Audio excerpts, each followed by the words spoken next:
What it do, everybody? I am live. I am live at the moment. Forgive me as I fiddle around on the back end here. I got to make sure that later on I can get to your questions. I'll take some super chats in a little bit, but first I'm going to wait for everybody to get in here, and then I'll talk about the Julian Assange situation. I want to touch on that, and then I also want to touch on a hilarious video that I saw on Twitter yesterday of a bunch of mega rich bankers. They were asked a question by a Republican congressman in a committee hearing as to whether or not they call themselves capitalists or socialists. And you're not going to be surprised to find out their answer, but I find it hilarious that they think that everything they were doing there was like owning the left. It's so, they're so deep in their bubble and they're so disconnected from regular people. Let me see here. I want to go to the live control room. Let me hit refresh on this bitch. Oh shit. What have I done? Have I already fucked up? See, this is for all the other YouTube creators out there, you've probably experienced this recently where they keep switching you now to try to use YouTube beta. And I don't know about you guys, but for me, I hate that shit. Like, the last thing I want to deal with is learning new shit on the back end of YouTube. And that, unfortunately, is what they're kind of trying to force us to do, is to learn new shit on the back end of YouTube.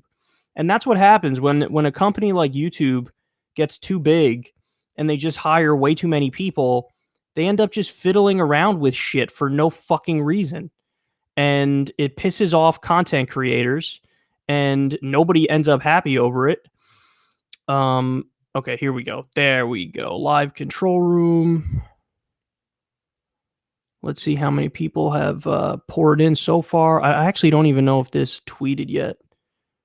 Let's see. Let me check my Twitter account. Should auto tweet, but like I said, YouTube has been fiddling around with shit, so who knows if this auto tweeted. Let's see. It didn't.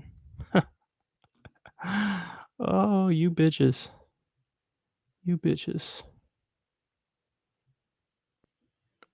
Okay.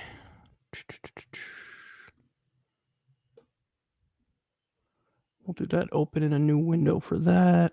Okay. I'm going to go back to my video manager and just tweet this video, and then I'll start talking about the Assange thing. And for those of you who are wondering, the reason why it's spelled weird in the title is because of demonetization. It's because of demonetization. I know that if I just type Julian Assange arrested, it'll probably be demonetized. I've been slipping lately. I got to start putting those weird letters again. It's not even showing up like I'm live. This is really strange. I'm obviously live because you guys are in the chat, but it's not showing up on the back end of YouTube. Try this another way. There we go. Your current live stream. We already got 1,000 people listening. Okay. Tweet this shit. The lighting in here is on fleek, bitch. I love this. Wow. It's really nice. And the map behind me is also on fleek, as the kids say. And it is officially tweeted. There we go. Okay. So most of you have already heard by now. Just hold on for a little bit longer before you start sending in super chats, because I got to talk about Julian Assange and one other thing before I start answering questions. But I'm sure most of you have heard by now, because you're political junkies, that Julian Assange has been arrested. So I'm going to read a little bit here. This is from BBC News. They say WikiLeaks co-founder Julian Assange has been arrested at the Ecuadorian embassy in London. Assange took refuge in the embassy in 2012 to avoid extradition to Sweden over a sexual assault case that has since been dropped. So that was the smear attempt. That was oh my God, this guy's exposing a lot of secrets about very powerful people who frankly run the world. And one of the ways you go after people like that is you smear them with stuff like sexual assault allegations. So the charges were dropped because they were never really legitimate. They continue here. He now faces U.S. federal conspiracy charges related to one of the largest ever leaks of government secrets. The UK will decide whether to extradite Assange in response to allegations by the Department for Justice that he conspired with former U.S. intelligence analyst Chelsea Manning to download classified databases. He faces up to 5 years in U.S. prison if convicted on the charges of conspiracy to commit computer intrusion. Conspiracy to commit computer intrusion and conspiring with Chelsea Manning. So I'm not going to go through all the nitty gritty and the details of this story, but the bottom line is this.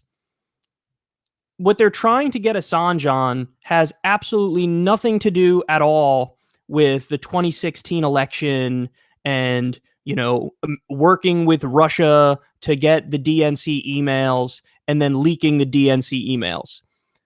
The stuff that they're trying to get him on is the 2010 leaks where Julian Assange got from Chelsea Manning information about how the U.S. military massacred civilians, including journalists, and then they did what's called a double tap, which is after you bomb and kill, you circle back around and then you kill the first responders, who usually are medical folks. So they killed civilians, journalists, circled back around, killed the first responders, and then they were laughing about it. And what happened was Chelsea Manning has a conscience, and she said, okay, no, I know it's technically illegal for me to release this stuff because it's classified top secret information, but I have a conscience, and the American people need to know what their government is doing with their money and in their name. So what I'm going to do is leak this to journalists so that journalists can run this story because it's certainly newsworthy and it's certainly something the American people should know. And basically, this is very similar to what happened with Daniel Ellsberg. So Daniel Ellsberg today is considered a hero. But back at the time, people were saying, oh, is he a traitor? Is he treasonous? Because he released what's called the Pentagon Papers. And the Pentagon Papers showed that basically the U.S. government was using napalm and Agent Orange and murdering civilians, innocent people in Vietnam. And again, at the time, they said, oh my God, how dare you release this information during a war? This is so sensitive and you're treasonous against your government. But no, Daniel Ellsberg said, I have a conscience. This is the U.S. government, the U.S. military massacring innocent people with taxpayer money. They have a right to know this. They have a right to know what their government is doing. And so today, fast forward, all these years removed, and everybody goes, oh, well, obviously, Daniel Ellsberg is a hero because he released all this information that shows how fucked up the government is. Well, we're going through the same thing again right now. Chelsea Manning is a hero for having a conscience and leaking that information about how our government was acting like criminals. Our government was acting like terrorists and are to this day in many respects. And so she's being persecuted for it. She's been in solitary confinement for, I think, over a month now, which, by the way, international organizations recognize and acknowledge that that's torture. And now they're making moves to try to get Julian Assange in a U.S. courtroom. By the way, he's not even a U.S. citizen, but they're trying to get him in a U.S. courtroom. And this is, without a doubt, the gravest threat to free speech I've ever seen in my lifetime. This is so bad, guys, that Barack Obama, who honestly kind of waged a war on whistleblowers, so he wasn't great when it came to First Amendment issues. But this was a bridge too far, even for Barack Obama. Barack Obama was like, no, if we go after Julian Assange, if we go after WikiLeaks, what we're doing here is we're setting a precedent. And that precedent is, news organizations leaking on the government and reporting factual information about what's happening, you're criminalizing that. So now what happens once you open this door to going after Julian Assange for publishing stories that the government doesn't like? Well, now it's a free-for-all. So can the government just go after anybody for publishing true stories that the government doesn't like? The answer is yes. And that's what they're trying to do. They're trying to set a precedent here. And the precedent is forget the First Amendment, forget free speech, forget the Constitution, forget freedom and liberty. What we're going to do is we're going to move in an authoritarian direction. And if you cross the intelligence agencies, if you cross the U.S. military and the Pentagon, if you cross the deep state, if you cross the government, the executive branch, well, we're just going to come after you and we're going to throw the book at you. I mean, this is egregious. And perhaps the worst part is, what's the corporate media doing today? What's mainstream media doing today? Not only are they not defending Assange, they're adding to the pile-on against Assange, which is unconscionable. I mean, these are the same people who screamed about how it's a violation of the First Amendment when Donald Trump says mean words about Chuck Todd and when Donald Trump calls CNN fake news. They have these incredibly smug, self-important promos where they're like, sir, we're all about facts first, thank you very much, and we care about freedom of the press. You do not, sir.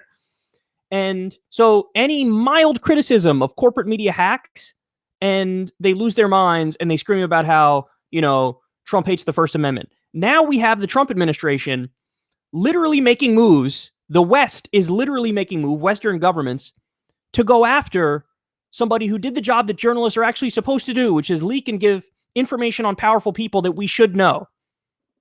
And they're not standing in solidarity with him. Why? Because he's not part of the club. It's impolite to release embarrassing information about really powerful elites. So you got to throw the book at that guy and you got to get rid of that guy.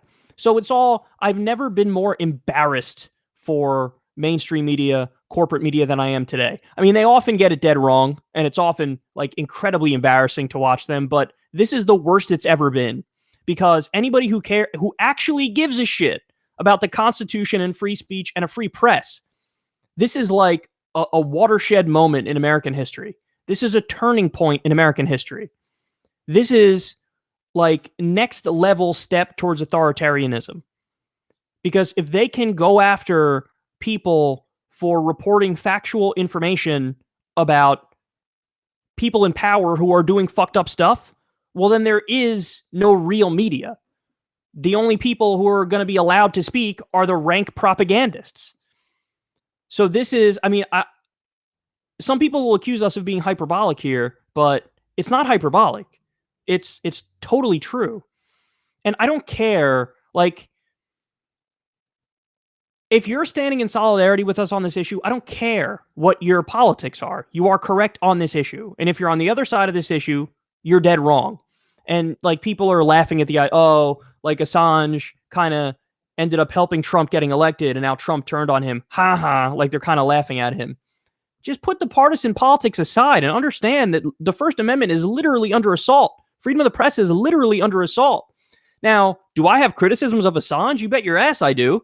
I was the one who made a bunch of really substantive criticisms of him because it did appear that he was leaking on the DNC, which I support because those are things we should have known and we should have learned about how they're basically rigging the primary against Bernie Sanders. But my whole argument all along was, well, he also should have leaked on the RNC. And I'm not sure he would have done that even if he had the RNC's information, which was I thought that was gross.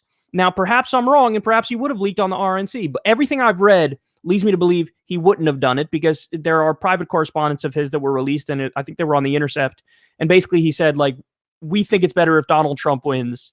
And his reasoning was kind of like some reasoning you heard from some people on the left, where it's kind of like the backlash theory. Hey, if Donald Trump gets elected, it'll be so bad and things will get so shitty that the left will unite and then the left will rise up and then they'll be able to actually fix stuff. If we go with Hillary, she feeds everybody the tranquilizing drug of gradualism, as Martin Luther King said, and then we're right back to square one. So I do think he was more sympathetic to Trump, but I don't care about any of that.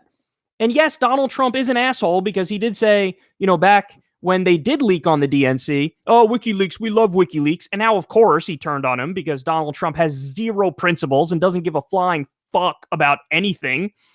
But I don't care about any of that stuff. I don't care about the partisan, points and the cheap shots. All I care about today is the First Amendment is clearly under assault in the most egregious overstep of power on this issue I've ever seen. Obama was bad with his war on whistleblowers, but even he was like, obviously we can't go after WikiLeaks because then you're setting a precedent that you can go after organizations when they leak factual information on people in power. And by the way, you all know the trick. It's not a secret that the government decides, oh, what we're going to do is anybody who threatens our power or any information that's embarrassing about us, we're just going to default classify it as top secret. So like, oh, you found out something that's really shitty and exposes the people in power. You can't release that. Why? Well, national security. That's always their goal. National security. It's national security. You can't release that. That's what they always say. They always say it. Anything that they don't want you to know because it exposes them for the assholes and the corrupt losers that they are. That's what they're going to fall back on. Oh my God, you can't release it. You can't release it. It's so terrible. It's so wrong. It's so bad. And if you do it, it's criminal. But this is utter nonsense, man. It goes even a step further. Like Edward Snowden, he's also being persecuted. And he has to hide away to not get, destroyed in a U.S. court because he can't even use the public good as a defense, apparently, which is insane. But what they've done to this point is, and this is still fucked up for the record, but they've gone after the people who got the information. So Edward Snowden was in the NSA, and he gave that information to, in his case, it was Glenn Greenwald and some others. But what the Obama administration always said, and again, this isn't good, it's still terrible.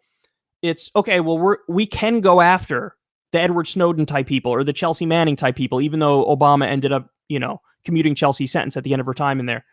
But what Trump's administration is doing is going one step further and saying, no, not only are we going to go after the people who worked for the government, whether it's Snowden or Manning, and released information that's technically classified, we're also going to go after the organizations that report it, which again is the clearest violation of freedom of speech I've ever seen in my life.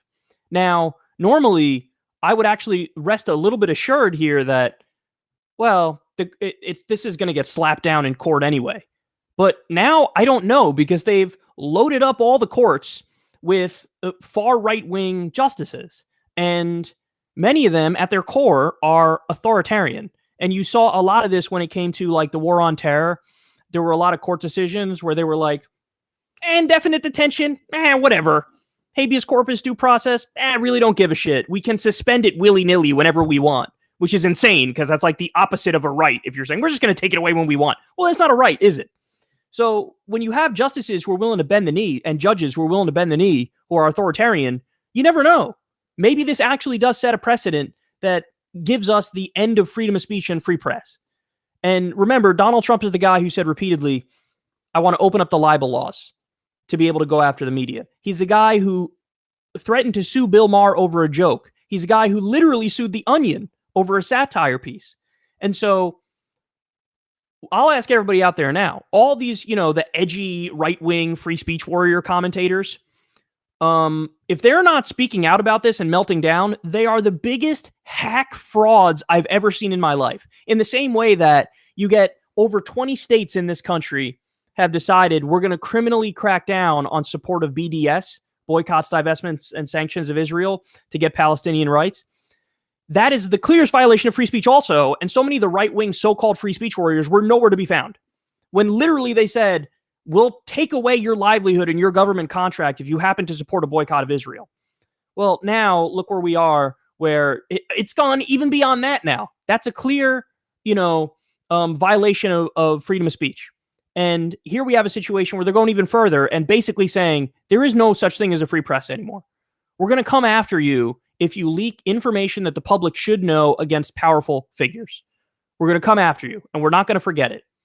There's no argument that anybody can make on the other side of this. And again, even if you don't like Julian Assange, that's irrelevant. It doesn't matter because there are bigger things at play here, like the Constitution and the principles of free society. But again, also, this has nothing to do with what happened in 2016 and leaking on the DNC. And I would argue that that was also something that should have been done, because truth is always a defense. They're saying, hey, look, they rigged the primary. Hillary Clinton was giving speeches to bankers and saying shit like we need totally free and open trade borders, which is like NAFTA on steroids. This is, she was talking about how there's intolerable bigotry against the rich in this country. So that's all stuff that should be public knowledge. We learned about Donna Brazile giving Hillary Clinton, the debate questions beforehand. So we should have known all of that, because it's true, it happened, and it's important. So I would defend even that. But for those of you who wouldn't, for those of you who go, I don't care, that was rank partisan, acting on Assange's part, and I can't defend that, so fuck him, I don't like him. Well, just know, this has nothing to do with that. This is about 2010 and about the U.S. government murdering civilians and then laughing about it. And then we learned about it. And then now what they're trying to say is, how dare you give the American people facts about what we did in Iraq? And mind you, you know what happened after that was released? Barack Obama was unable to get a status of forces agreement to keep our troops there. Because what happened was the Iraqi government, of course, saw what happened in those videos. And they had to deal with the public backlash in Iraq about the U.S. being there and killing civilians willy-nilly.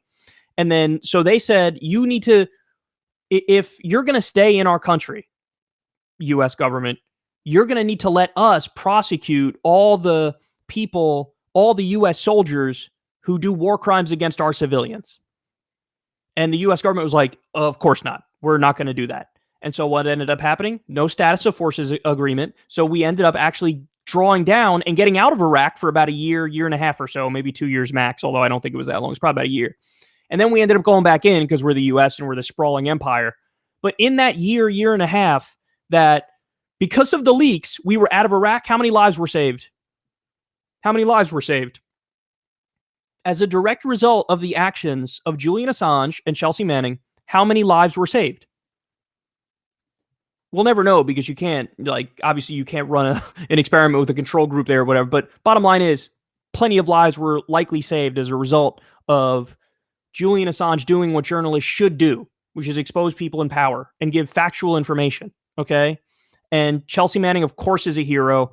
And now they're going after Assange because they don't like that he exposes powerful people. Full stop. Now they're going to give you a fucking boatload of rationalizations. Oh no, it's got nothing to do with that, and it's got to do with this other thing, and we're going to be nonsense, utter nonsense. There's this rationalization I was reading about what the Ecuadorian government was saying because they capitulated to the West here, and it's bullshit. And you know who says it's bullshit? The former president of Ecuador, who was like, no, this is a corrupt deal, and this guy's selling out, this new president, and fuck them. So everybody needs to stand in solidarity with Assange. It doesn't matter what your personal feelings are here. This is like literally, I know people are going to accuse me of being melodramatic and hyperbolic, but I'm not. It really is like, this is the core of the First Amendment. The whole point of the First Amendment and freedom of the press is they are shielded. They are protected. They're allowed to do their job. And part of their job is they get to expose people in government who are powerful. They get to expose those people. They ended up getting information that was technically classified or top secret. Well, I would argue that the whistleblowers, if they're doing it in good faith and it's stuff we should know, full pass to them. But even if you don't believe that, even if you believe, no, you can't just let people leak classified information. Okay, well then you're left in a position where the Obama administration was, where they say, okay, we'll only go after the leakers. We can't go after the media and the organizations that report the facts, because that's insane. And then what you're saying is you're setting a precedent where you say, we can go after anybody for any reason. Any organization that reports information that we don't like, we're going to go after them. It's unbelievable, man, what's happening. It's absolutely unbelievable. Okay, so that's what's happening with Julian Assange, and it is abysmal. It's abysmal. Now, let me talk a little bit about, let me find my link here. Where is it? There it is. Okay. So C-SPAN tweeted a video yesterday. Representative R. Williams, he's a Republican. He's a congressman. I never heard of him until yesterday. There's a lot of them, obviously. They were in a committee hearing, and he asked a panel of global bank CEOs, are you a socialist or a capitalist? Give me a quick answer. And one by one, they went down. I don't know how many people there were. 1, 2, 3, 4, 5, 6, maybe about 10 or so. One by one, he went down the line. And every one of them was like, by the way, all of them, old, fat, white guys. All of them. Kind of amazing. They're like the embodiment of the stereotype. Like old, fat, content, rich, white dudes. One by one, I'm a capitalist, I'm a capitalist, I'm a capitalist, I'm a capitalist, I'm a capitalist, I'm a capitalist. And then Representative Williams has this smug look on his face like, take that, Alexandria Ocasio-Cortez and Bernie Sanders and Ilhan Omar and the rest of you crazy lefties. Yes. The first point to make in response to this is, if these guys are truly capitalists, remember, these are global bank CEOs. If they're truly capitalists, why did they accept the taxpayer bailout money when they tanked the economy and they went belly up respectively? Why did they accept the handout from the government? Why'd they do that? Because, hey, if you really want to stick by the rugged, laissez-faire, individualistic capitalist system, well, hey, listen, you got to go Ron Paul style. I mean, he's the true, anarcho-capitalist in a way. And he actually says, no, I don't like welfare, but I also don't like corporate welfare. So he's against bailouts. Did these global bank CEOs say, no, on principle, sir, I cannot accept your bailout because I believe in capitalism? Yes. No, of course they didn't. Because what they really are corporatists. That's what they are. They're not capitalists. They're corporatists. They want to protect the status quo because under the current system, they're doing really well. And they don't care that everybody else is doing shitty.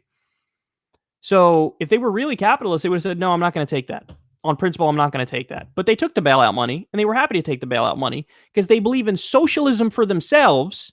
And again, as Martin Luther King said, rugged capitalism for everybody else. So if you're middle class, if you're poor, rugged capitalism for you. If you fail, well, tough cookies. That's what happens in a free society. You give it a shot, and sometimes you fail. Get over it and try something new. That's what they say to middle class people and poor people when they fail under this system. When they fail, oh, daddy government, please come give me money. Give me a bailout. Give me a bailout. Give me a bailout. Give me free money. I thought you guys were against handouts. I thought you guys were against free money. What are you talking about? So they're total and utter hacks. And it's hilarious that this guy made this point and he didn't think well, this is an obvious counterpoint that people could make against us here. So maybe I'm making myself look like a jackass and all these uber rich CEOs look like jackasses. But yeah, I mean, that's the obvious angle to this. You're asking a panel of global bank CEOs, hey, do you like the system? And I think what he was trying to get at is well, look, obviously all these really smart guys and these experts see what their opinion is. So obviously the left is crazy. But I mean, what a dumb... He's so culturally biased by the system he lives under. Because it's he's assuming that everybody thinks well, this is already a meritocracy and those people got in those positions because they're just the hardest working and the smartest. But anybody who's really thought about it seriously for 8 seconds knows and will tell you, no, that's just because they're sitting there doesn't mean that they're the smartest, doesn't mean that they work the hardest, doesn't mean that they're the most well-equipped to do their jobs. If that was the case, we would have never had the subprime mortgage crisis in the Great Recession because we would have never had a giant downturn because the decisions made by the economic managers wouldn't have been disastrous, but they were disastrous. So it's just, I can't believe he thought that was a gotcha of the left. It's as he thinks he's building their own case, no, you're making our case for us. I know that the uber wealthy, unearned asshole CEOs like our current system. I know that. How do you think that this is negating the left-wing worldview by any stretch of the imagination? Again, totally nuts. Okay, so I'm gonna get to your super chats now. I was watching the Masters today. Actually, let me talk a little bit about the Masters first. I know you guys don't give a fuck, but I don't give a fuck that you don't give a fuck. I want to talk about this. So the Masters is on. First golf major of the year. Tiger Woods was leading. What? It gets better. Tiger Woods was leading, and he couldn't putt today. And he was leading. He missed like 3 or 4 putts from 10 feet and under. And he still led the tournament, even though he can't putt today. He didn't putt well at all. So he was driving the ball incredible. His irons were pretty good.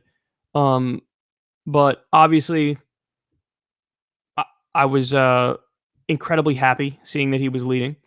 Unfortunately, he bogeyed hole number 17, so he's 1 back, I believe. I'm going to look at the leaderboard now. Oh, he's no longer... fucking Brooks Koepka, man. Fucking Brooks Koepka's doing it again, guys. Brooks Koepka has won 2 of the last 3 majors. He's a monster. And now he's 5 under par. So Tiger's all the way back at 2 under, so Tiger's 3 strokes back now. But I was really excited for this tournament, man. It's a great tournament. You got Brooks Koepka at the top of the leaderboard. Bryson DeChambeau, that's my boy. He's up there now. He's 2 back of Brooks Koepka. Dustin Johnson is up there. He's always a monster. John Rahm is up there. He's a monster. You got some old school classics up there too. Adam Scott, some say prettiest swing in golf. Phil Mickelson is up there at 2 under, so he's tied with Tiger. Although Mickelson's only through 14 now. Tiger's already done. Jason Day, who literally has like no back right now. He was getting treatment on his back in the middle of the round, and he's limping around the golf course. That's how bad his back hurts. And somehow he's 2 under par, which is like fucking incredible. Ricky Fowler's 2 under par. So anyway, that stuff's exciting to me. And I can't wait to watch the rest of the tournament.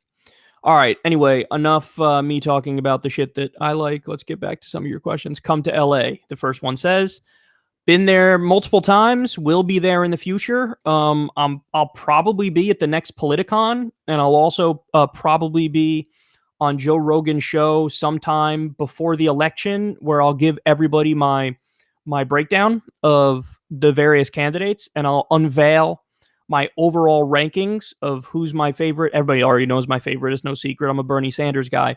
But I'm going to give you the ultimate breakdown of, okay, this is my number 1 person, this is my number 2 person, this is my number 3 person. And I will have a conclusive answer at the time. I've been going back and forth on the 2 position between Tulsi Gabbard and Elizabeth Warren.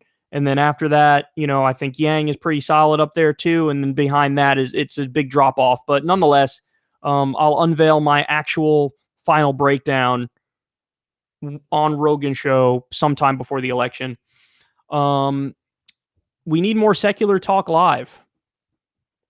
It's funny, you guys, you like these kind of informal shoot from the hip stuff. You have any idea how much preparation and work goes into a normal secular talk show? It's immense. Like, it is immense. And then it's funny because, sometimes I hear stuff like this where it's like, oh, this thing that you're doing now where you're just kind of talking shit and shooting from the hip, we actually like that more. And I'm like, oh, okay. So you want me to prep less and just fucking shoot the shit more? I mean, okay, if you say so. But, it really is a lot that goes into a standard secular talk show. So, I don't know. I guess that's a positive thing that you just like it when I kind of shoot the shit like this. Dude, you got to use the new YouTube. It's called YouTube Cuck. I thought that when I saw YouTube Beta, I was like, that. I kind of thought that same thing. I'm like, yeah, it sounds like weak. Like YouTube Beta? What the fuck is this? It sounds like YouTube Cuck. But yeah, it's like, why is YouTube just unnecessarily coming up with new shit? Like, nobody asked for this. Nobody asked for it. Nobody was complaining about how the back end of YouTube is. Because the creators, that's where the grunt work goes down. So nobody's like, I wish that this feature was slightly different. No, we're just going through the motions. The only thing that pisses us off is when you flip it on us and when you change up the format, and then we got to take an unnecessary amount of time to learn a new format. Like, no, leave it as it is. I'm a big fan of, if it ain't broke, don't fix it. My country is beginning to scare the fuck out of me. I hear you on that, man. Thank you, Pop Reality. What's up? Tax the motherfucking super rich. Okay, thanks. Bye. I agree. I agree on that. That's the other thing I wanted to talk about. Okay, I got to talk about this real quick before I get back to the super chats. Bernie Sanders. Oh, God, they're coming after him, guys, in the most hacky ways I've ever seen in my life. It's even worse than I could have predicted. It honestly is. Because everything that they think is a gotcha is like one of those things where you react like, That's not even close to a gotcha. Like, so the media is harping away on him to release his tax returns. Now, should he release his tax returns? Yeah, he should. Now, are they harping away on the other candidates to release their tax returns? No. There's about 9,000 articles screaming at Bernie to release his tax returns, and there's like none telling the other candidates to release theirs. Now, a handful of the candidates have released theirs, but most of them haven't, and they haven't gone after their favored candidates. They're just like, it's a non-issue. But for Bernie, they're going after him. By the way, hilarious, as if there's going to be something in there that we're like, how could you, Bernie? Of course there's not going to. Dude, he's the poorest member of the Senate. Now, does that mean that he's poor, full stop? Of course not. Of course he's not poor. Of course he's not middle class. But he is the poorest member of the Senate. He's a rich guy, but he's the poorest member of the Senate. This is all stuff that is super fucking obvious. I already knew it. You already knew it. Anybody who thought about it for 3 seconds knew it. And the idea that like the left is going to have some sort of Pavlovian response to learning that Bernie's got a couple $1 million. The idea that we're going to hear that and go, good sir, how could you? How could you do such a thing? None of us are going to react like that. First of all, he's been making $174,000 a year for about 812 years. You want to know why? Because he's a senator. And he's been a senator since Ulysses S. Grant was president, okay? So, yeah, he's going to make a lot of money. Off that alone, he's going to have quite a bit saved. But then he also had a best-selling book. So, yeah, he's going to make a lot of money. Now, at the same time, he's got a couple $1 million, I'm sure. What's he doing? He's running around the country saying, hey, we should raise taxes on the rich. Hey, we should do a Medicare for all system. We should have free college. We should have a living wage. We should do a Green New Deal. And he's going down the litany of left-wing policy priorities, and nobody questions how sincerely he believes in those things. So, what, are we supposed to somehow hate him because he has a couple $1 million and he's advocating for all the things that would improve regular people's lives? Because I got news for you, we don't hate him. And also, FDR was massively wealthy, and he just inherited the wealth, I think. I think he just came from a really wealthy family. And he got elected 4 times. So the country it wasn't like, that's not like a disqualifier. Like, oh my God, you have money. And there's a great point that Progressive Voice tweeted it. It's a quote from Russell Brand. Russell Brand said something like, when I was poor and I said we should raise taxes on the rich, they called me bitter. Now that I'm rich and I say we should raise taxes on the rich, they call me a hypocrite. I'm starting to think they just don't want to raise taxes on the rich, or they just don't want you talking about raising taxes on the rich. Or it may have been phrased a little different. I'm paraphrasing. It may have been about income inequality. Like when I was poor and I spoke about income inequality, they called me bitter. Now that I'm rich and I speak about income inequality, they call me a hypocrite. No, I don't care if you're poor, middle class, upper middle class, or rich. I don't give a shit. Are you fighting for the right ideas? Good. Then we're on the same team. FDR was massively wealthy, and he's one of the best presidents we've ever had. He did the New Deal.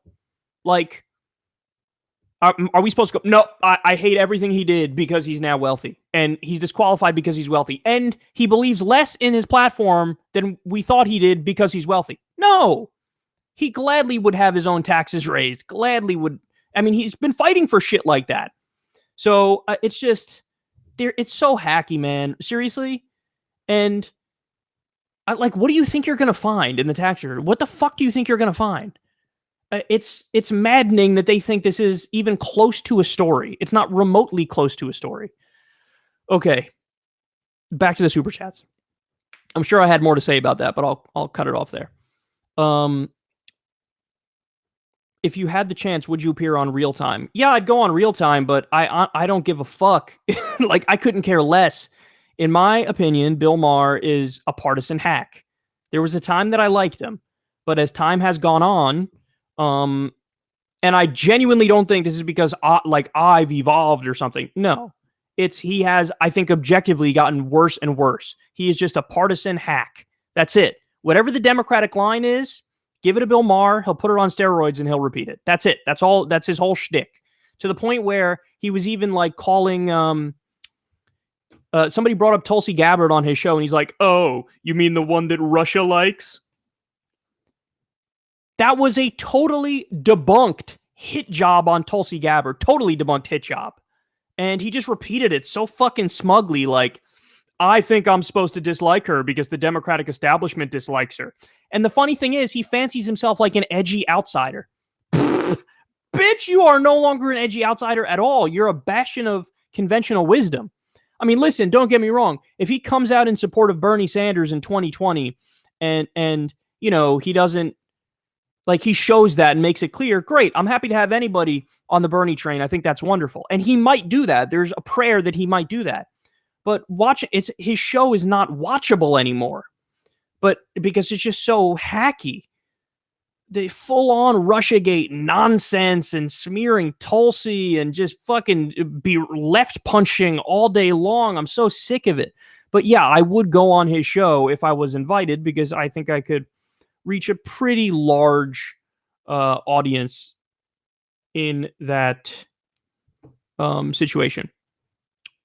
Lilith just told me you have to mention the black hole and how crazy excited I am about it. It's really big news.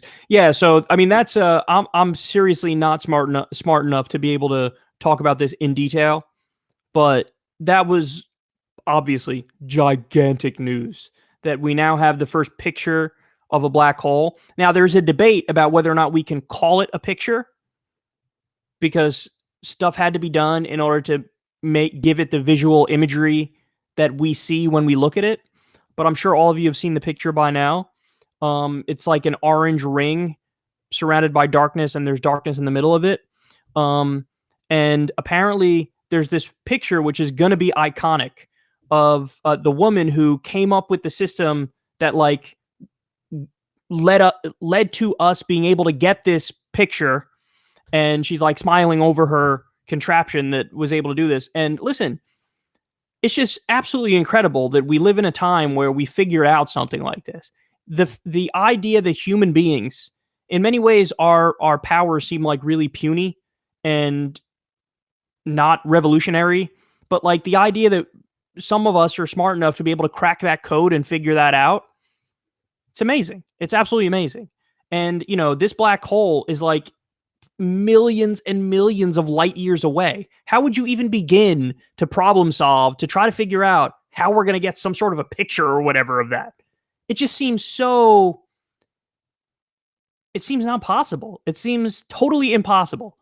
But no, we live in a time where that happened.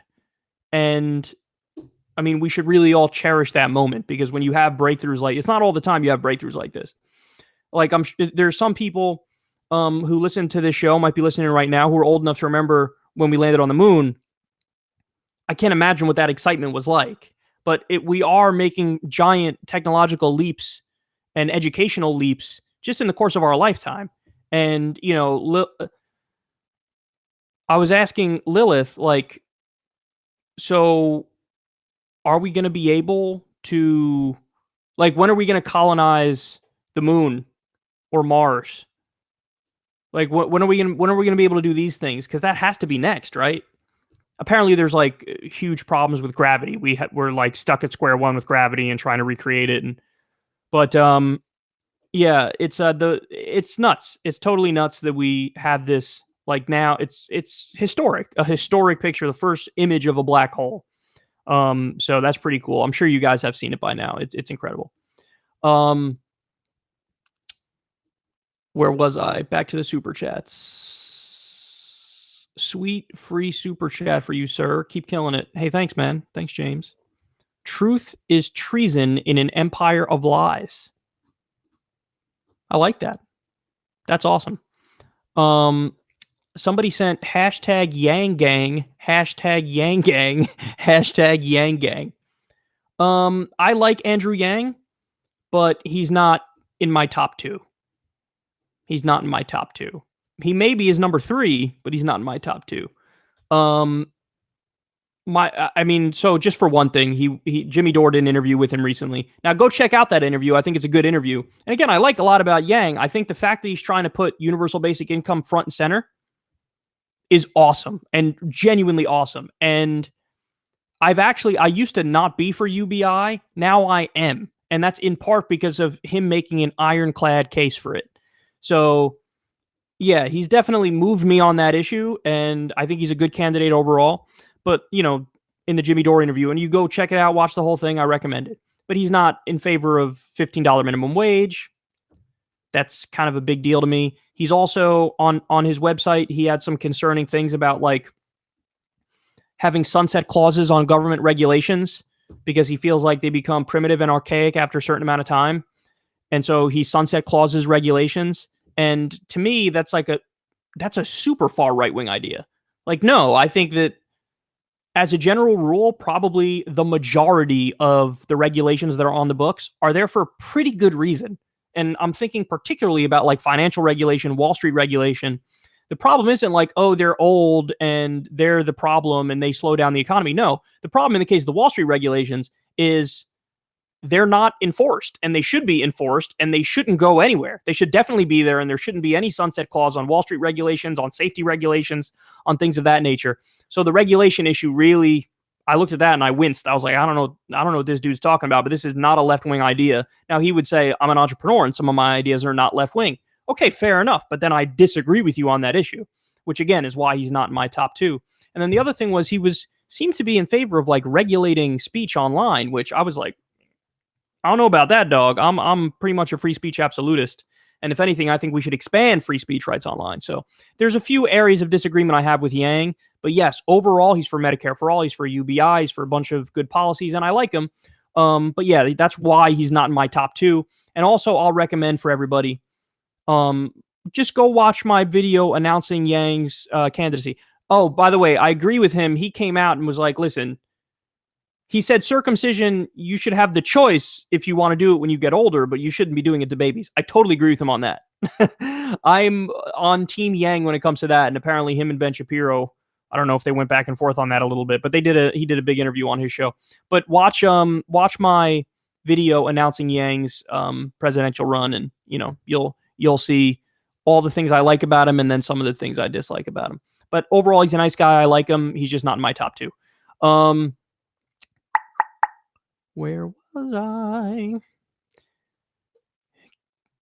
Get some progressives in Idaho.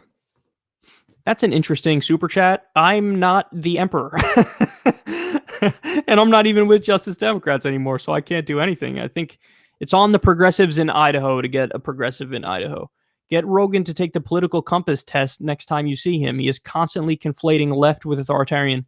Yeah, one of the things he says that's incorrect, and if I was there, I would correct him on it and tell him that no, this isn't right, is where, he says, I've heard him say it a few times now, like, oh, the problem is with the far left, and wouldn't it be better if we had like a reasonable centrist Democrat in order to win, in the next election?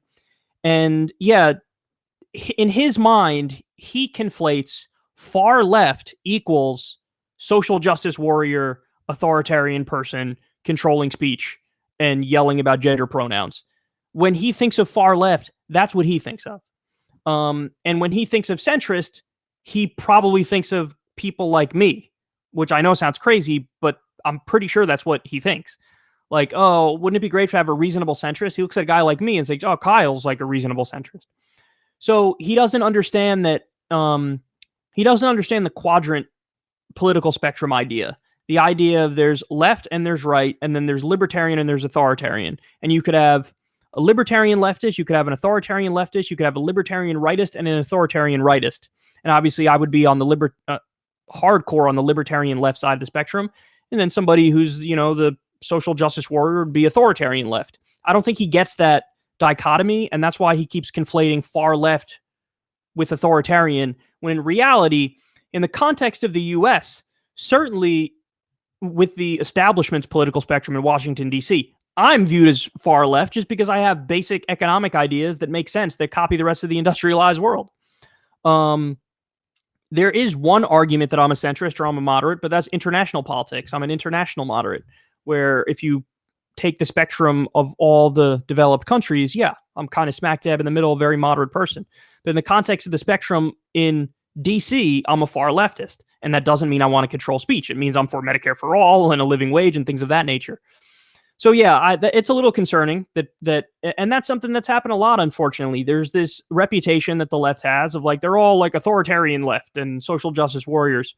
And obviously you guys all know that, no, that's just not true. There's a huge swath of the left that's a libertarian left that's as left as you can get within the current confines of our system, and the current spectrum, but they're not at all interested in controlling speech and, talking about gender every 14 seconds. So yeah, he conflates that. And if I was there, I would push back a little bit and try to get him to think about it in a slightly different way.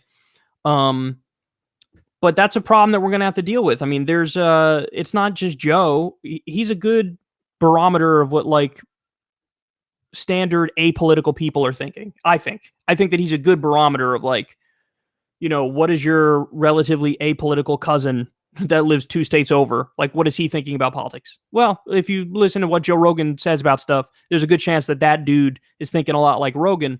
So I think it's on us to do a better job educating people, debating people, and getting the message out there about what our beliefs are. And I wish social democracy just came back in style as a term people were willing to rep and be happy about. Like, yeah, I'm a social democrat, or I'm libertarian leftist. Because I think, or populist left is the other one that I've kind of uniquely been pushing. But because, yeah, I think that distinguishes. It's so easy to smear somebody when they just say, I'm a socialist. Because you're going to have bad faith actors on the right smearing them. And now, to be fair, the right is going to smear no matter what. But there are good faith people too. And if you distinguish yourself a little bit and say, no, I believe in social democracy, or I'm populist left, or I'm libertarian left, it's harder. They get more curious as opposed to a knee-jerk reactionary like, ooh, what's that? I don't like that. So anyway, maybe we'll talk about it next time I'm on. What do you think of Mike Gravel? Mike Gravel ran in 2008, and yeah, he did a pretty good job back then trying to hold people accountable, trying to hold the left side of the political spectrum down and try to be like a voice of reason on a stage with like a lot of corporatists. And he obviously cares about the issues, and he's obviously a good person, and I obviously agree with him on a lot of stuff. The only thing I'll say about this is the first time in my lifetime that I'm convinced that we have multiple superb candidates on stage. Superb candidates. So it's a little weird that he's running and saying like, oh, okay, I'm going to run, but I'm not trying to win. I'm just trying to get in the debates to shift the debate to the left. Dude, Bernie Sanders is on the stage. Tulsi Gabbard is on the stage, bro. Like, what do you mean? And he said something like, especially when it comes to foreign policy, I got to be up there to shift the debate left. Tulsi Gabbard was tweeting about how we need to stay the hell out of Venezuela, and our regime change wars are an absolute disaster. Okay, Tulsi Gabbard actually just tweeted in solidarity with Julian Assange. I saw that right before I came on air here. So it's just weird to me that the dude is running. He's announcing like, I know I'm not going to win. I'm just trying to shift the debate left. But you have the furthest left debate that you're ever going to have already. And you have Tulsi Gabbard and Bernie Sanders and a bunch of others who are like viable candidates and are already on the left.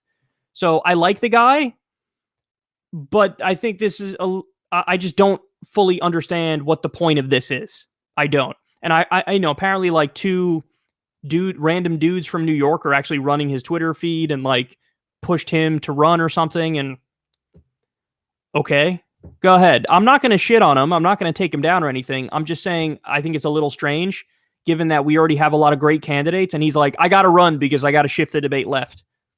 The debate's as far left as it's been in a long time. And I think that's wonderful. So it's like, okay, dude, you can run, but just acknowledge that that's not like, you might not be doing dick here. Like the debate is already pretty far left. And I don't know if you'll be shifting it any further left. Okay. The Russia hoax has totally distracted the Dem base. They don't blame Hillary and still love Obama and Biden. Could this fact prevent Bernie from winning? No. And I'll tell you why. The polls show that Bernie Sanders is beloved, not just by his own supporters, of course, by definition, they love him, but even the centrists, even the centrist Democrats are cool with Bernie. What you get is a massive oversampling of people who dislike Bernie on Twitter with those loud, centrist, corporatist, establishment hack people. Like there's a lot of those, like Neera Tanden and Zerlina Maxwell, and like there's a lot of people who are like really loud about disliking Bernie, and they tend to dominate the discourse in many respects. But there's only like 7% or 8% of the Democratic base that doesn't like Bernie. So he's like the most liked of all the candidates. So it's actually a skewed perception of like, oh my God, the Russia thing has made it so that centrists still love Obama and Biden and Hillary, and so this might prevent Bernie from winning. No, the polls, I think, reflect reality much more than the Twitterverse does. And the polls show he's uniquely strong. And it's funny, I actually just saw a poll yesterday or 2 days ago. Bernie is leading in a poll in California. In California, let me explain something to you guys. He got smoked in California the last time. Smoked. Now, you can make an argument, hey, maybe that was because of it was like the last state to vote, and he had already kind of lost by then. So people just kind of phoned it in and didn't go out for him or whatever. Maybe that's true, but I mean, he also lost New York, my state, and that was kind of in the middle of the election. So he doesn't do as well in New York, California, and in some of the southern states. He does incredibly well in the rest of the country. I mean, the Rust Belt, forget about it. It's over. So many of the important swing states, it's over. Like, so for him to be doing super well and leading in a poll in a state where he was supposed to perform poorly, that's a good sign, dog. That's all I'll say about that. I don't want to jinx it, knock on wood, but that's a good sign, dude. Medicare for all will destroy the insurance industry. Good. No, listen. Here's the thing, and I wish Bernie Sanders' team would listen to me on this. Whenever they present that, like, what, you want to abolish private insurance, bro? Bernie's response should immediately be, no, I'm in favor of supplemental private insurance, but the default is going to be Medicare for all. Everybody's covered. Full stop.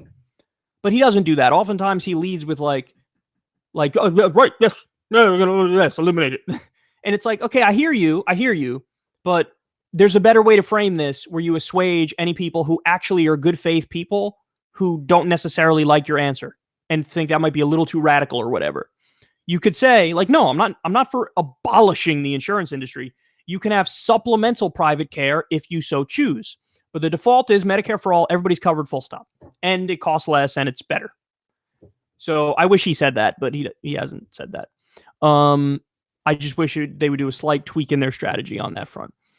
Do you think the wall is preemptive in the way that they know there will be refugees because of climate change, but for most because of the fact they know our foreign policy is coming back to bite us? No.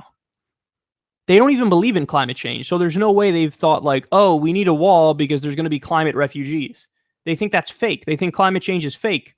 And they don't give a fuck about the consequences of our wars. And they probably would even deny it if you said, oh, part of the refugee crisis is because of wars. They'd be like, no, wrong. No. They object before they even know what the fuck they're objecting to. So no, to answer your question, no, I don't think that that's their reasoning. I think they're just... Listen, I'm the dude who has defended certain people on the right who I felt like, okay, somebody who voted for Obama twice and then voted for Donald Trump.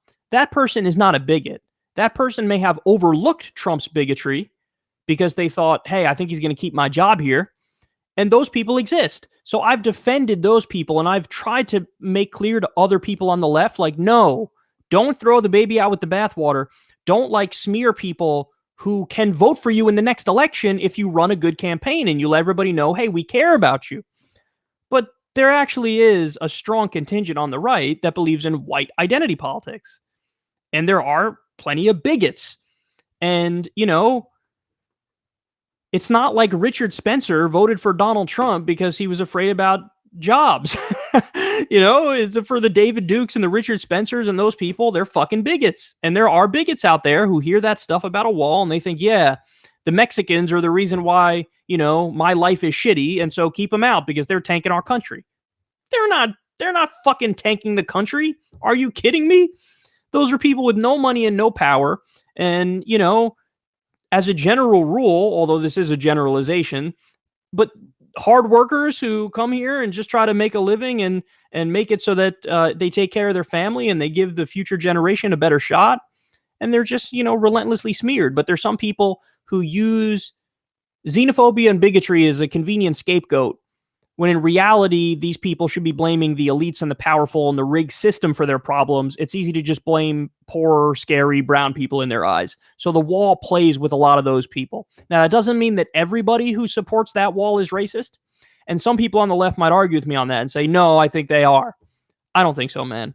And I think we should be more nuanced when talking about that issue. We're understanding not everybody who's concerned about immigration is bigoted, but some people are. So it's a little bit of a mixed issue and a nuanced issue. But no, I don't think that it's the wall is like preemptive because they're worried about climate change refugees. They don't believe in climate change. Have a talk with Destiny on Twitch. Yes, I'm going to have a talk with Destiny and Hassan Piker. It'll be both of them and myself. I don't know when it is. They're both away right now, but at some point, I don't know, within the next month or so, I will have a talk with them. Honestly, fear he would be tortured in custody. Yeah, you're talking about Julian Assange for sure. I mean, they tortured Chelsea Manning. Technically, they're torturing her right now because solitary confinement for an extended period of time is torture. And that's what they're doing to Chelsea Manning right now. And she's been suicidal in the past. So this is like next level fucked up, man. It really is insane. And she's doing it all to stand on principle, which is, I mean, what a brave person. So yeah, they could do that to him. Love you, Kyle. Keep up the good work. Thank you, Noah. I always feel weird when I read the ones that are giving me like credit because it just sounds like I'm blowing myself here. Like, let me read this thing about how wonderful I am. It just feels weird. Hi, Kyle. I have 2 questions for you. How did your mom react when you came out as atheist? What are your thoughts on Stefan Maher? Stefan Maher? I love doing that with his name. Okay, so how did my mom react when I came out as atheist? I'm lucky because I was raised Catholic, but really my dad was non-religious. He was never really religious. And actually my dad was raised Protestant, not Catholic. My mom was raised Catholic. I was raised Catholic because my mom was raised Catholic. My dad was pretty non-religious. Totally non-religious. Although if you asked him, he'd say, yeah, I believe in God. But he was like a deist, but didn't even think about it or care about it. Very secular. My mom, she might not even realize it, but she's a very liberal Catholic. Like her whole thing was like, okay, you got to go to communion. That's the thing you do when you're really young. And then you got to go to your confirmation, which is when you're a little bit older. But after that, you're done. You're good. Like, and if you don't want to go to church anymore, it's up to you. You get to decide. I think at the age of like 12 or 13, she was like, okay, from now on, you get to decide. Do you want to go to church? And I was like, peace out. I ain't going. It was always so boring. She would drag me there on a Saturday at 5 o'clock in the evening, and I'd be like, oh, I don't want to be here. So yeah, but when I came out, I don't even know if I ever just came out as atheist. It just became obvious after a while, like that I don't believe in that. She never pushed me. She never cared. I think she would prefer that I believed, but that I don't believe is not something that drives her nuts. Whereas I know a lot of people come from very conservative Christian backgrounds in this country, at least, and it's inconceivable to them that their parents would be cool with it, that they came out. So that's why I sympathize with a lot of people who are non-religious and are in a situation where that's actually a big deal. Whereas in my case, seemed like pretty much a non-issue. What was the second question was Stefan Molyneux. I'm never going to not do that, and I'm never going to not laugh at it. So my thoughts on him, I think he's largely ridiculous. That's what I think. Because if you go back and look at his old stuff when he was like a libertarian, he was a doctrinaire down the line, anarcho-capitalist libertarian. To the point where he would even argue that like borders are inherently evil because in a traditional libertarian worldview, hey, that's big government to have borders, so we want smaller government, so we want to get rid of those borders. And that's the way to go, man. And, he would make these arguments about how, well, immigrants aren't a problem, and people who are blaming immigrants, they're all racist. And he would say shit like that. And then as soon as Trump came along, that dude said, I am hitching my wagon to that dude. And he went full on like MAGA, build the wall, blame the immigrants, white nationalist garbage.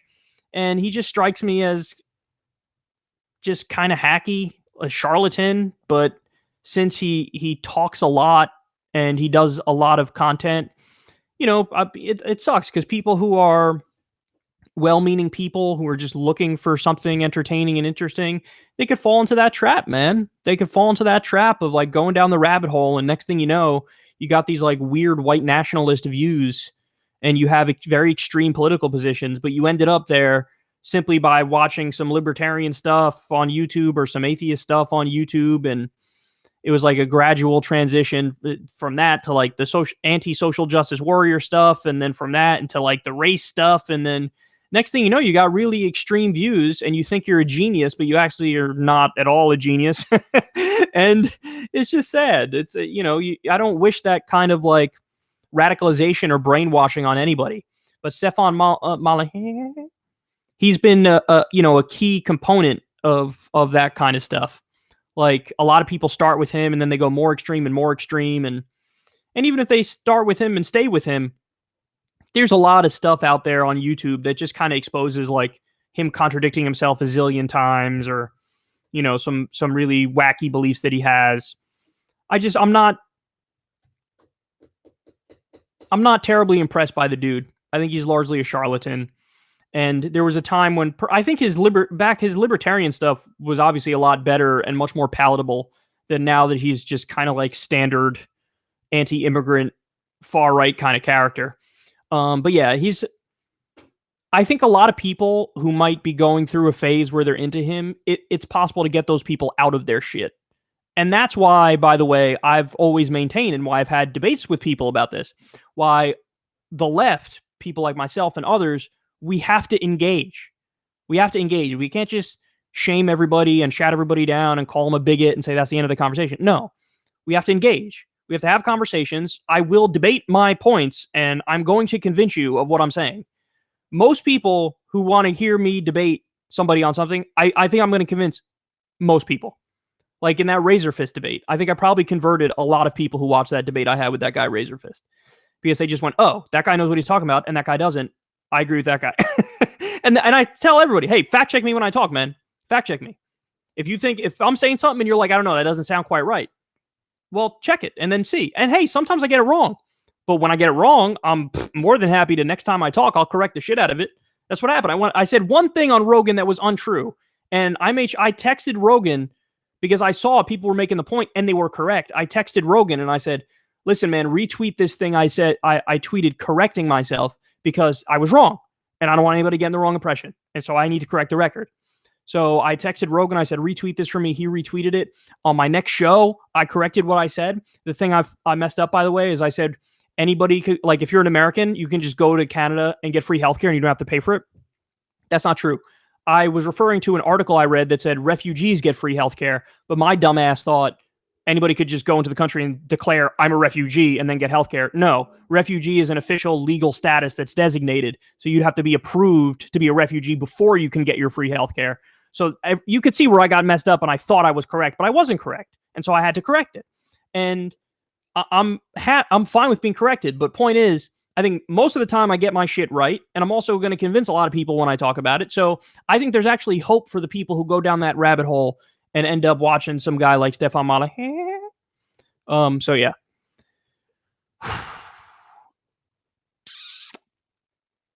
You think he piped Pamela Anderson in the embassy? I have no idea, man. I mean, it's possible. She's like his biggest supporter, and I think they've like met and stuff, so it's certainly possible. Love your show, my fellow Pole. Left-wing and right-wing people are celebrating his arrest, and it's disgusting. We're walking forward into a nightmare. People are celebrating their own shackles.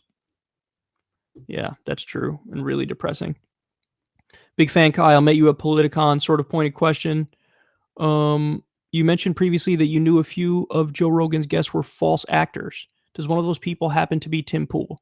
No, I don't know enough about Tim Pool to answer that question, but I can tell you for sure that's not who I was thinking of. Who I think are like they people who know they're full of shit.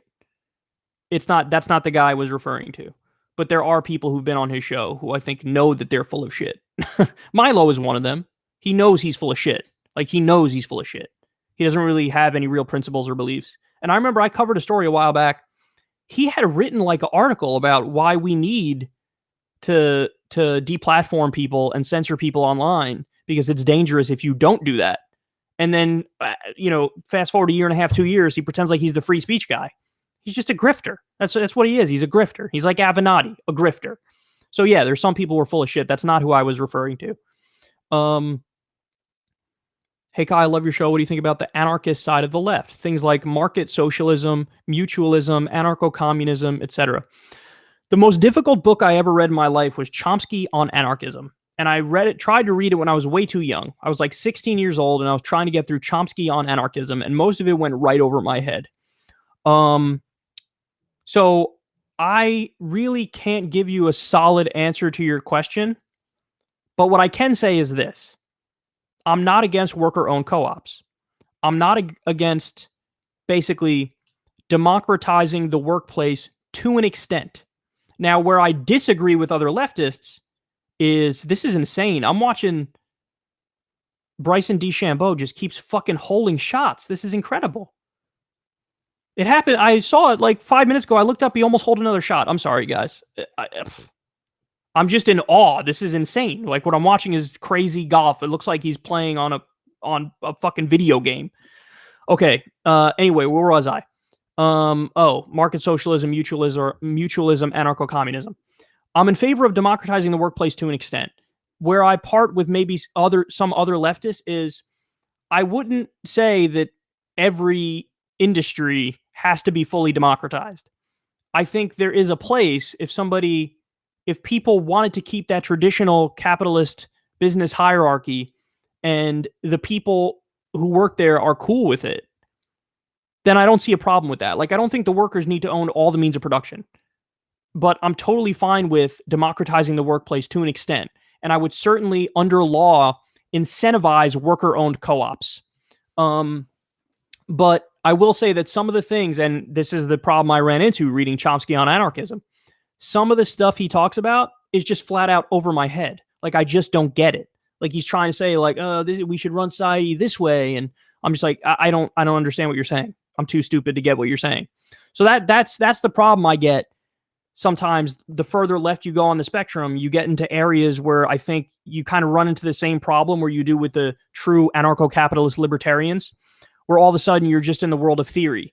And when you start asking people, okay, can you point to a place where this stuff has actually worked and the society continues functioning well? They can't point to it because a lot of this stuff just hasn't been tested, hasn't been tried. I think might be a little too ambitious because I'm kind of agnostic on human nature. I think we're both good and bad. Usually people on the left think like, no, fundamentally our nature is good and that's why we could all be cooperative about most stuff. Whereas me, I'm more agnostic on that. I think human nature is both good and bad, and people could be really good and also really shitty. And we're not just inherently communal. We're individualistic and we're communal. So I don't know. The reason why I call myself a believer in social democracy is that empirically that's the shit that's worked in the world. Full stop. Like, that's why Scandinavia kicks our ass. Now, again, there are some ideas that I'm cool with going a little further, like worker-owned co-ops. But I don't know. Beyond that, sometimes I just get lost and I don't fully understand the arguments. So I'm not going to render a complete judgment on it. All I'll say is, I don't know. Some of that stuff seems a little too utopian for me, but there might be room, if I start understanding it better and if I start seeing examples of those ideas working, well then, yeah, maybe. Could be. So I hope my answer is good enough there, but I don't know is like the most accurate answer. Anyway. Somebody said yeet. That's pretty funny. Did you see the blatant lie Trump said that he doesn't know anything about WikiLeaks? He said that. Did he say that today? He probably said that today. He's on goddamn video in 2016 saying how much he loves WikiLeaks. Yeah, I remember that video. If so, we should pardon the guy and not be a hypocrite for once. There's 0% chance he's going to pardon the guy. Why? Dude, how many times have I said this? Donald Trump, it's always whoever the last person in the room is, bro. That's who he's going to listen to. He campaigned for a year talking about how we're going to go after the drug companies. We're going to lower the pharma prices. It literally took one meeting with industry lobbyists. One. And he was like, yeah, we're not going to lower the drug prices. Medicare is treating the pharma companies unfairly. What? One meeting with lobbyists. So everybody in the room in Washington, D.C., fucking Mike Pompeo, John Bolton, Goldman Sachs assholes over here and over there. What do you think he's going to do? He's going to, oh, yeah, I'm going to stand up and fucking pardon this guy. That guy, Julian Assange, has raised more shit for powerful elites than anybody maybe ever. Certainly in modern history. And Trump's going to pardon him? All he wants is the approval of those elites. So, of course not. Call the White House and demand a pardon. 202-456-1111. I probably should have looked that up to make sure that's the White House number before I stated it. So, you know, people will be calling like the official NBA line asking for a pardon. 202. To type in White House number and see if it matches. There you go. White House phone number. Yeah, that is the phone number. Okay, I'll repeat it.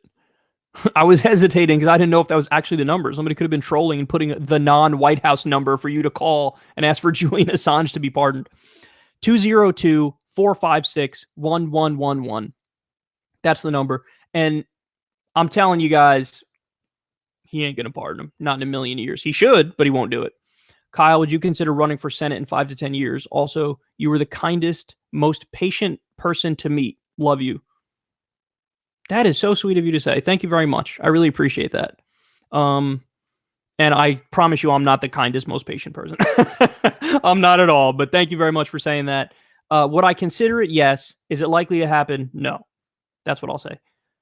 Kyle, I agree with the right wing is the most hypocrite morons. I don't like Julian, but yeah, free fucking speech and freedom of the media no matter what. Yeah, I mean, the principle that's at play here is a lot bigger than the individual. What's your stance on the Federal Reserve? I had a conversation with someone on Facebook who said we should abolish it as opposed to making the minimum wage a living wage. Thoughts?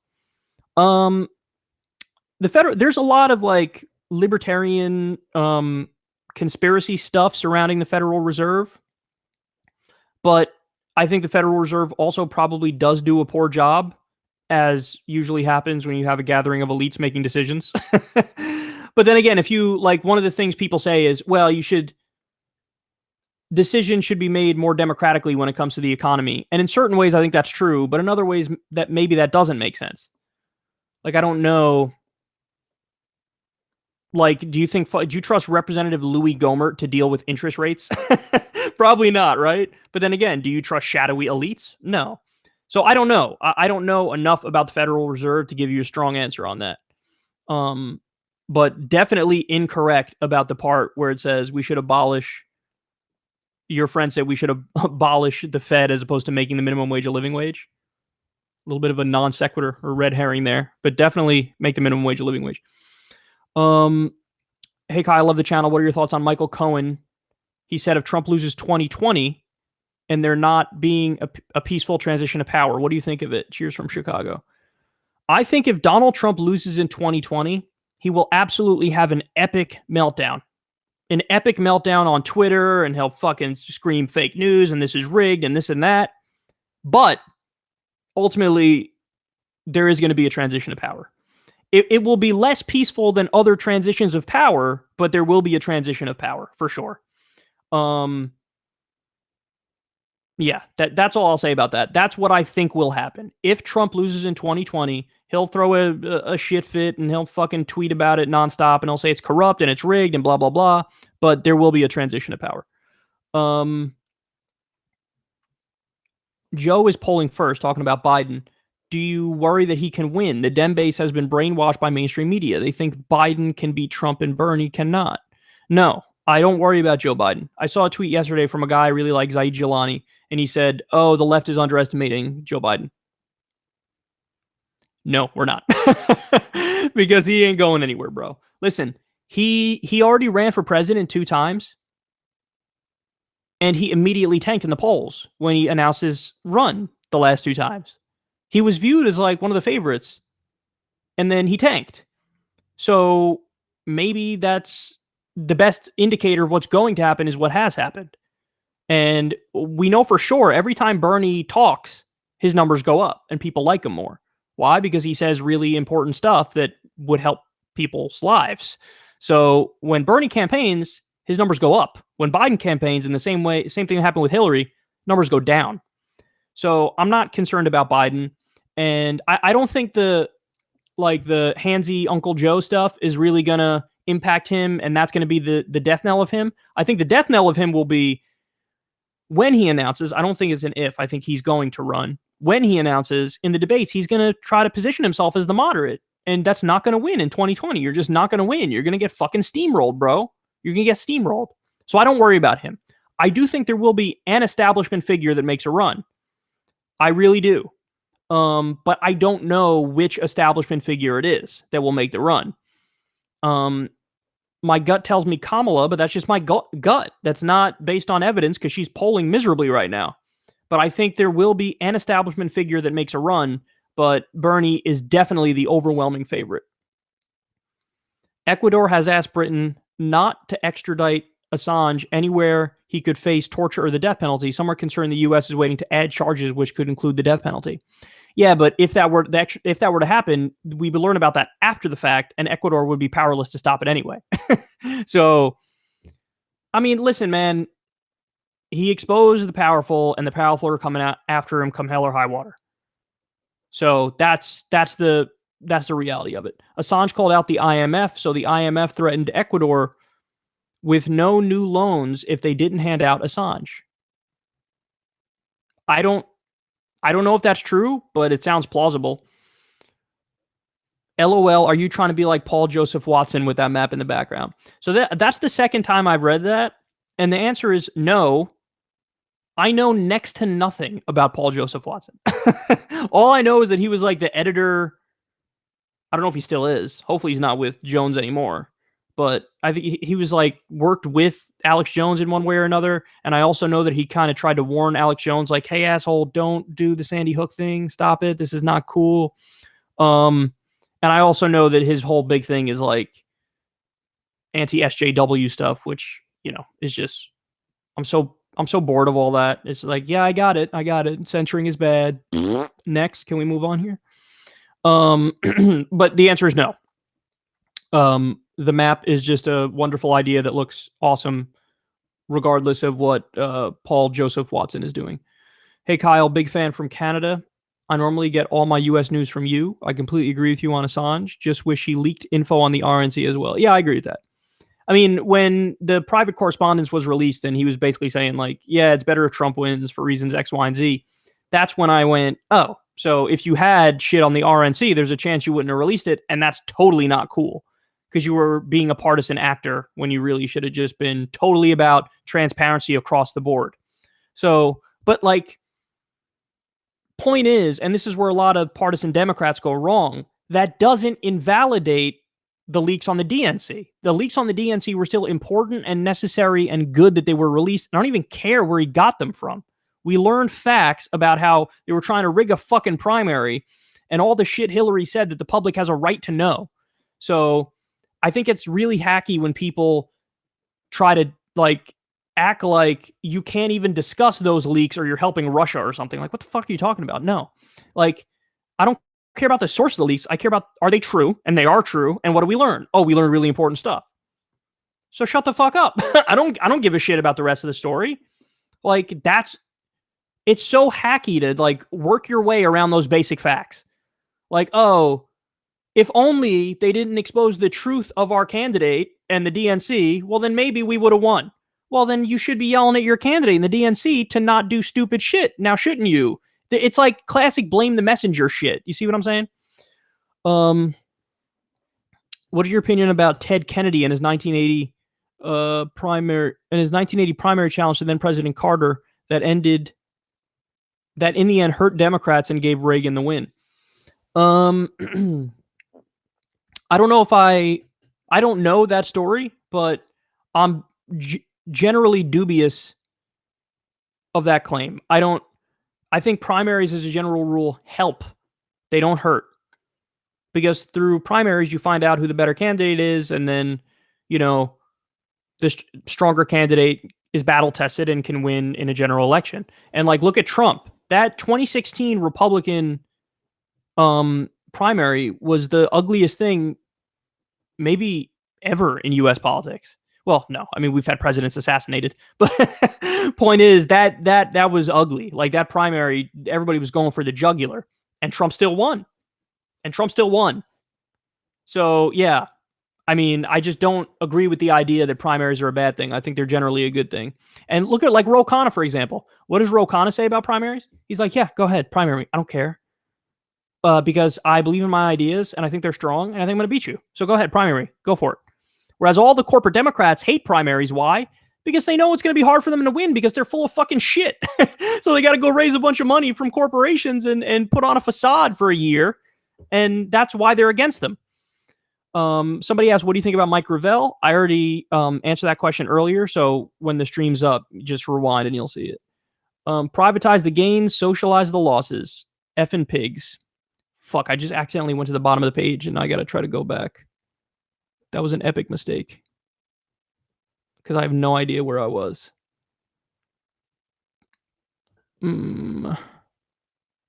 That's the Stefan Maher question. Joe is polling first. Already did that one. Mike Gravel. Okay, yeah. Creative Nothing said privatize the gains, socialize the losses. Fucking pigs. Yeah, he's talking about the clip with the World Bank CEOs.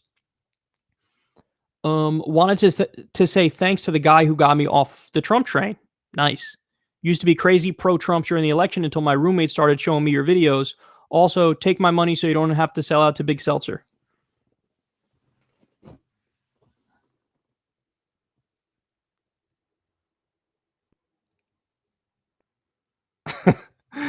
Big Seltzer, baby.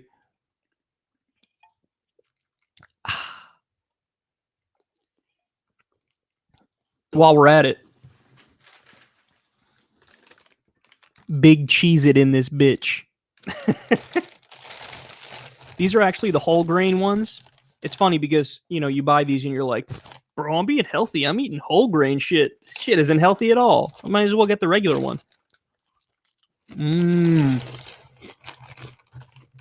Here's some ASMR for everybody.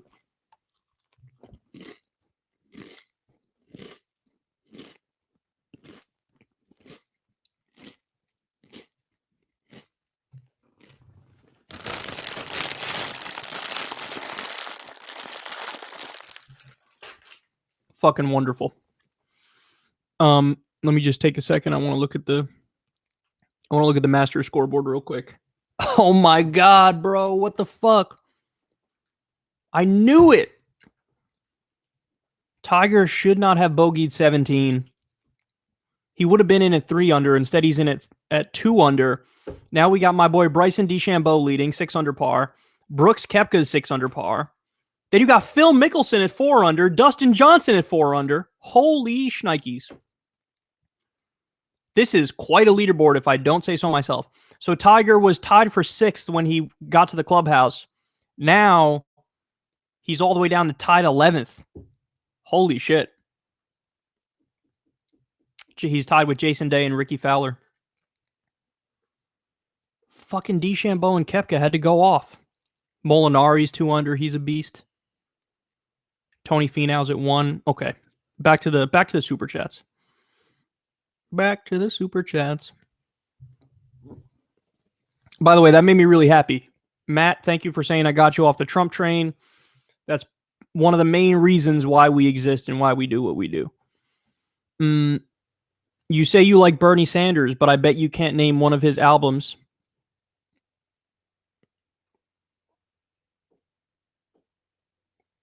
You're right, I can't. I was trying to think of something funny to say, but my mind was like, I can't. Bad posture, Brooklyn accent. That's the name of my album. It was a hit.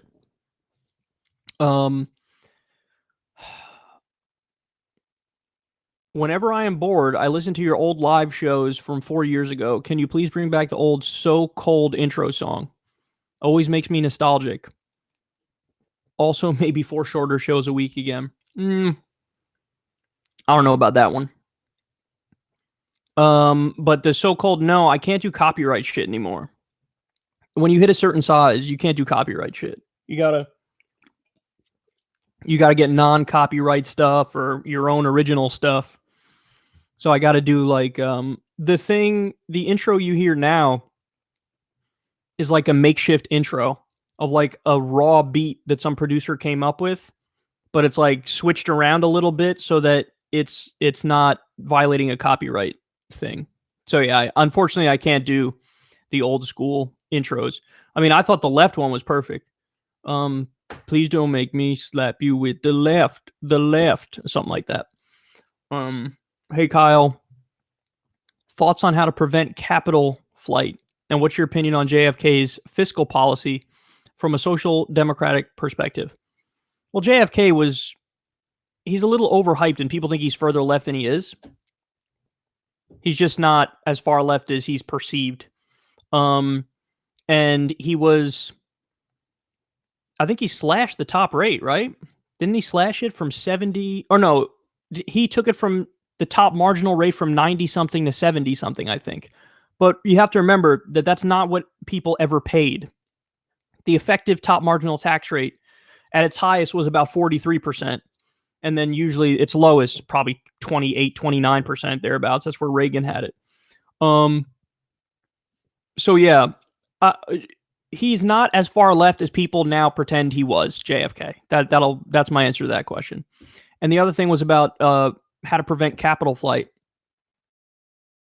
I think that's a problem that's overhyped. It's like one of the go-to excuses whenever the left wants to take action and actually create a better system that has less income inequality and gives people equal opportunity.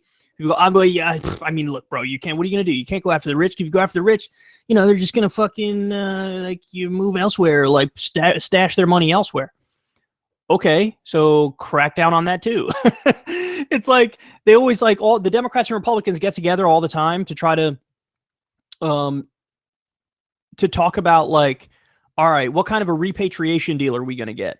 And repatriation, for those of you who don't know, that's when money is stashed overseas in tax havens where, the rich are avoiding their taxes and corporations are avoiding their taxes. And Democrats and Republicans often get together and they're like, we'll have we'll let them bring their money back in and, they'll pay 5% on the money. What the fuck are you talking about? The rate they're supposed to pay is over 20%.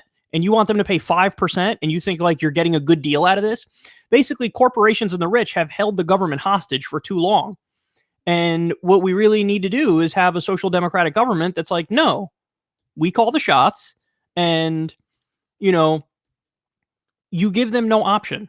You tell them, hey, if you keep the money overseas, we're going to tax you, we're going to fine you at a higher rate than if you just bring it back in and pay your taxes. So do that. So yeah, you don't need to always cater to the rich like that. And there are ways to kind of force their hand. Like FDR famously said, I welcome their hatred. I think that's so legendary of how he was willing to step to the people who crashed the economy and say, no, we're going to fix this. We're going to take your money and then we're going to redistribute it and we're going to do a new deal. Or excuse me, a new deal at the time. We talk about the new deal. So yeah, that's we don't need to coddle the rich. How do you feel about Vegeta? This is the progressive voice. How do you feel about Vegeta being hesitant to fuse with, I don't know how to say this one, dog. Kakarot? even though he had no chance against Buhan as a solo SSJ2. Okay, all I'll say is this, dude. I nailed that way better than David Pacman did with his Super Cyan? Cyan? I hope this isn't racist. Come on, David Pacman. Come on, man. Everybody knows it's Super Saiyan. I don't even know Dragon Ball Z, and I know it's Super Saiyan. But yeah, you know I don't know the answer to your question, Sahil, because I don't know Dragon Ball Z, dude. At this point, I loved Pokemon, but I couldn't even answer Pokemon questions at this point. Thoughts on Eric Swalwell running for president? No. He's a clown, and he's going to get nowhere, and he's going to embarrass himself, and I'm going to enjoy every second of it. He's one of the top, like, Russiagate peddlers, and he believes in nothing, and he's a fucking narcissistic buffoon, and he might not even get to the debate stage, which is just hilarious, and I enjoy it. Every time Kyle says, the troops, an angel gains its wings. Also, could you cover Mike Gravel on the show? Having him on the debate stage would be glorious. I just spoke about Gravel earlier. Some of you guys aren't going to like my comments on Gravel, but I don't get it as much as... I know everybody likes it, I think, because he's trolling and he's a lefty, but I just don't... I think the whole premise of what he's doing is flawed. Like, he's trying to act like, I got to shift this debate left, bro. You got fucking Bernie Sanders on stage, and you got Tulsi Gabbard. You're not shifting dick. You're just Twitter trolling, and that's fine for what it is, but that's what you are. Like, that's what you're doing. So, sorry to disappoint people on my Gravel take. I want to start a show similar to this one. Tips? Yeah, you got to be... I'm fucking maniac. You got to be obsessive, dude. You got to be obsessive. Yeah, you got to eat, sleep, and breathe it, and fucking nonstop digest news and politics and shit. And you got to be really opinionated, and you got to have a one-track mind. And yeah, it's but the actual advice is just keep showing up. That's what I tell everybody. If you just keep showing up, they can't deny you. I mean, that's a little bit of an overstatement because yeah, some people do get denied even if they keep showing up, but if you reach a minimum bar, but you also just show up all the time, then it's hard for them to deny you because you're not giving them the option of denying you. You're just like, I'm here, whether or not you're going to acknowledge it. I'm here and I'm doing my thing, and look or don't, but I'm just going to keep going. So yeah, showing up is like 60% of the fight. I'm pretty sure every time I've spoken about this, I change the percentage number. I think I've said showing up is 80% of the fight, showing up is 60% of the fight, showing up is half the fight, whatever. You get the point. Yo dog, laugh my ass off, just came off an ad to get to this that smeared Omar and AOC for anti-Semitism. Funny how they're essentially funding you. Yeah, I've spoken about that before. The way the YouTube algorithm works, not the algorithm, that's separate. That's like the recommended videos. The way it works with ads that get placed, people just buy ads for general categories. Like, oh, I want to advertise on YouTube, and I'll advertise it for gaming, the gaming category. Oh, I want to advertise on YouTube, and I'll advertise for politics. And then they'll just be placed all across news and politics. So there was one time I got a fucking Crowder ad on my video. I was like, this is disgusting. But the positive way of looking at that is, since there's the buffer there of YouTube, like YouTube does whatever the ad shit is, and I never talk to advertisers. I make a point of never doing it. So at least there's that wall of separation between creator and advertiser in a way where they're never influencing like what I say and do on the show. But also the downside of that is, as we know with Adpocalypse, like they could just pull the rug out from underneath you at any minute for any reason, which they often do. They often do that. And there's a weird, like, recent round of cracking down. I got a copyright strike warning recently, and I've noticed a bunch more videos were demonetized again. Now, for those of you who don't know the details of Adpocalypse, David Pacman, myself, Jimmy Dore, a bunch of us were like almost all of our funding was like taken away overnight. And then I created a Patreon in a panic. By the way, patreon.com/secular talk. If you like the show, you could donate like $2 a month or $5 a month or whatever. no worries if you can't do it. It's all good. You don't need to take your last $5 and send them to Secular Talk if you can't do it. Just if you like it and you can do it, by all means do that. But so the Patreon kind of saved the show. And then there was a rebound from Adpocalypse, but we never hit what we used to hit. And other political channels are in the same space where it's just not the same. And also none of us trust YouTube anymore because we know they could just pull the rug out from underneath us. TJ, the Amazing Atheist, retweeted a video, I want to say like 2 weeks ago, of this poor guy who had his whole fucking channel just in an instant demonetized because he was using music that was non-copyright music, but somebody decided to make a bogus copyright claim, and it was on all the intros of every one of his videos. So overnight, his whole shit was basically taken away from him, and he didn't know what to do. And he made a video, the guy was damn near tears, asking for help, and none of us knew what to do. Well, I just shared the video, but I wish I could do more, but this is what you deal with when you deal with YouTube. And yeah, it's scary because they often make just so many shitty decisions.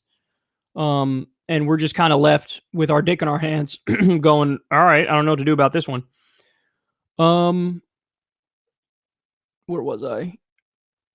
Start a show similar to this one. The ad for anti-Semitism. Oh yeah, the ad thing. But yeah, sometimes you're going to see weird ads on the show, and I've seen them too. Just know that I just need everybody to know that I've never had contact with the people doing those ads. Whether it's fucking Crowder, there used to be a Mormon church ad one, I think, and Scientology. What the fuck is that? Because sometimes I do religious content. Yeah, I never talk to those people. But it is kind of funny that ultimately, like, my enemies sometimes pay me. That's pretty cool. Speaking of capitalists, when's the Destiny debate conversation? Do it for the free market of ideas. I spoke about that earlier. There will be a conversation with both Destiny and Hassan Piker in the future. I don't think it's going to be a debate. I mean, if he wants to debate, that's fine. We could debate. But I think it was just going to be more of like chilling out and talking. Somebody asked me my opinion on Marxism and Leninism. Yeah. I've read the Communist Manifesto. I wasn't too impressed. But having said that, there are critiques from Marx of the capitalist system that are actually very poignant and correct. People like to pretend like that's not true, but it's actually totally true. There were very solid critiques from Marx of capitalism. But yeah, overall, I don't identify as a Marxist or a Leninist.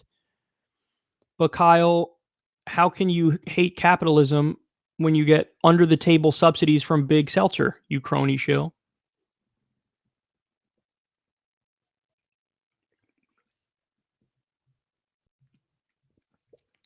Wonderful. What was your reaction and counterpoints or things you didn't agree with on Anna's video that got ratioed on her problems with Tulsi Gabbard? I think that there are some legitimate criticisms of Tulsi Gabbard and criticisms that I've made. And that, I would tell her if her and I spoke about it, I would tell her to her face. Like, I wouldn't hide any of my criticisms of Tulsi. Like, I think her comments on torture back when the Senate torture report was released, I thought they were damn near unforgivable. Because, listen, call it what it is. She waffled. She was waffling. She was like, well, it's a tough one. No, it's not a tough one. It's not even close to tough. You had fucking Dick Cheney and George W. Bush and a bunch of neoconservative, bloodthirsty, warmongering monsters who were torturing people. And by the way, they were innocent. And when you learn the details of how we tortured them, I mean, oh my God, we shipped people who were sent to us by fucking warlords in Pakistan and Afghanistan. We told them, hey man, we just got attacked on 9/11. So send us these terrorists because we got to go after them. And they fucking shipped to us people who were just their political enemies. They weren't actual terrorists. And we locked up innocent people and we tortured innocent people. And we did all types of terrible torture. We did fucking waterboarding. We did sleep deprivation. We did, cold water torture. We would throw cold water on them and leave them in the cold cell at night. And then they would die. Somebody died from that, man. We would tell people that we have your family and we're going to rape them and we're going to kill them. They dug graves and shit and put people in there. Like the types of torture, they were literally taken from communist Chinese manuals on how to torture. And for her to say after the torture report was released, like, hey, it's a tough one. Like, we got to, what are we going to do? It's like, no, that's terrible. So that, I think, is a substantive criticism of her. I think the criticism that she used to align with the New Democrats is a substantive criticism of her, because she did. And I think there are, a few other criticisms of her. I think the criticism of, oh my God, she said she's a hawk on the war on terror. I don't think that's a fair criticism, because she was clear about what she meant, which is, I'm in favor of drone warfare. And if you're going to give Tulsi shit for believing in drone warfare, you have to give Bernie shit for believing in drone warfare, because he said the exact same thing. He was like, yeah, he said it even the last time he ran, not even that long ago. He's like, yeah, I'm in favor of using drones. So if you're going to go after Tulsi for the hawk on the war on terror comment and for believing in drone use, you have to go after Bernie for the same reason. But I think my main disagreement with Anna on that issue is just when she said Tulsi's not a progressive. That was the line that I was like, nah, that's not quite true. Like, you could say, hey, on this issue, and this issue, I have serious disagreements with her, and that's fair. But to say she's not a progressive, that goes way too far, because she fits the definition pretty overwhelmingly. Like, yeah, there are some key issues where you can go, not great, but on the overwhelming majority of the issues, great. And also, she's been better on Venezuela than even Bernie, for sure. She's been crystal clear on Venezuela. Bernie kind of waffled on that. She was crystal clear on Assange today. I haven't heard shit from Bernie yet, although I don't want to jump the gun, because he might do the right thing on that. I don't know. But yeah, she has a lot of upsides. And I think she actually deeply believes in non-interventionist politics.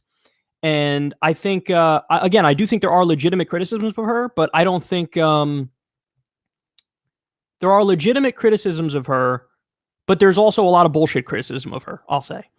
And I agree with some of Anna's criticisms of her, but definitely not all of them. And I definitely didn't agree with that she's not a progressive line. And then the other thing I don't agree with is the guilt by association stuff, where people try to say, like, oh, Steve Bannon said a nice thing about you, or David Duke said a nice thing about you. Because, like, Tulsi will tell you right away, like, fuck those guys. I hate them. Like, she said it. She said it. So, like, why are you bringing that up? Like, there's a chance fucking Richard Spencer might say, like, I like Kyle's foreign policy. Does that mean I'm now an asshole? No. It means I'm correct, and a broken fucking clock is right twice a day, and that's what would happen in a situation like that. So yeah, I like Tulsi, and I think her upsides are massive, and I think she's a formidable candidate, and I think she's shown real courage and integrity standing up against the DNC at a time when nobody else really would, and that's her showing that she's willing to say, like, no, this is what I believe, and I'm going to stick to it. And that's a lot more than you can't say that about Elizabeth Warren. You just can't. She buckles in some crucial moments. Tulsi does not. But having said that, I do have some disagreements with her. But yeah, I know the issue you're talking about. I know the video you're talking about. Some of the criticisms I agreed. Some of them I disagreed. But overall, listen, the reality of the situation is this, and you guys might not like it. You might think it sounds like a dodge, but it's totally the truth. I like Anna Kasparian. I like her. She's a good person, and I like a lot of her stuff. And I like Tulsi Gabbard. I like her too. So that might sound like an overly political answer or a dodge, but it's the truth. I co-sign on some of Anna's criticisms of Tulsi, but definitely not all the criticisms of Tulsi. And I think I'm a bigger fan of Tulsi than Anna is. I'll say that. All right, let's see. I don't know how much more I could do here, guys. I know you got... I always feel terrible when I do this, but if I were to answer every single one of these questions, I would be here until 11 o'clock at night. And I just can't do that. And I'm starting to get fucking starving already. But I'll answer as many as I can before my stomach eats my head, even though that makes no sense. We talked about this last year during first Talking Smack. Just wondering, did you catch WrestleMania this year? And if you did, how did you like it? And what was your favorite moment? I did watch some of WrestleMania. But, I have this problem where I'm always working when it's on, whether it's Monday Night Raw for SmackDown. And like, so I end up not really following it that well. Like, it's always on in the background, but I'm not really following it. And the same kind of thing was happening with WrestleMania. It was like on in the background and I was half paying attention. I know that WWE decided, here, let's go to the card and I'll walk you through the ones that I remember. WrestleMania 35 results. Like Becky Lynch winning is something that everybody loved. Like, I think that this was a WrestleMania where Vince McMahon was finally like, okay, give the people a little bit of what they want, because for so long he just does the opposite of what people want. Let's see. Okay, can you please get rid of this fucking pop-up thingy? Okay, let's see.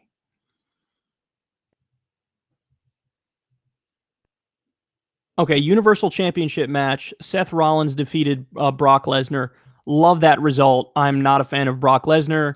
The dude never shows up on Raw or SmackDown, and he only shows up for the big events, and I'm just not that entertained by him. He's just a big dude and a scary dude, and Vince likes big and scary dudes. So I'm happy that Seth Rollins beat Brock Lesnar.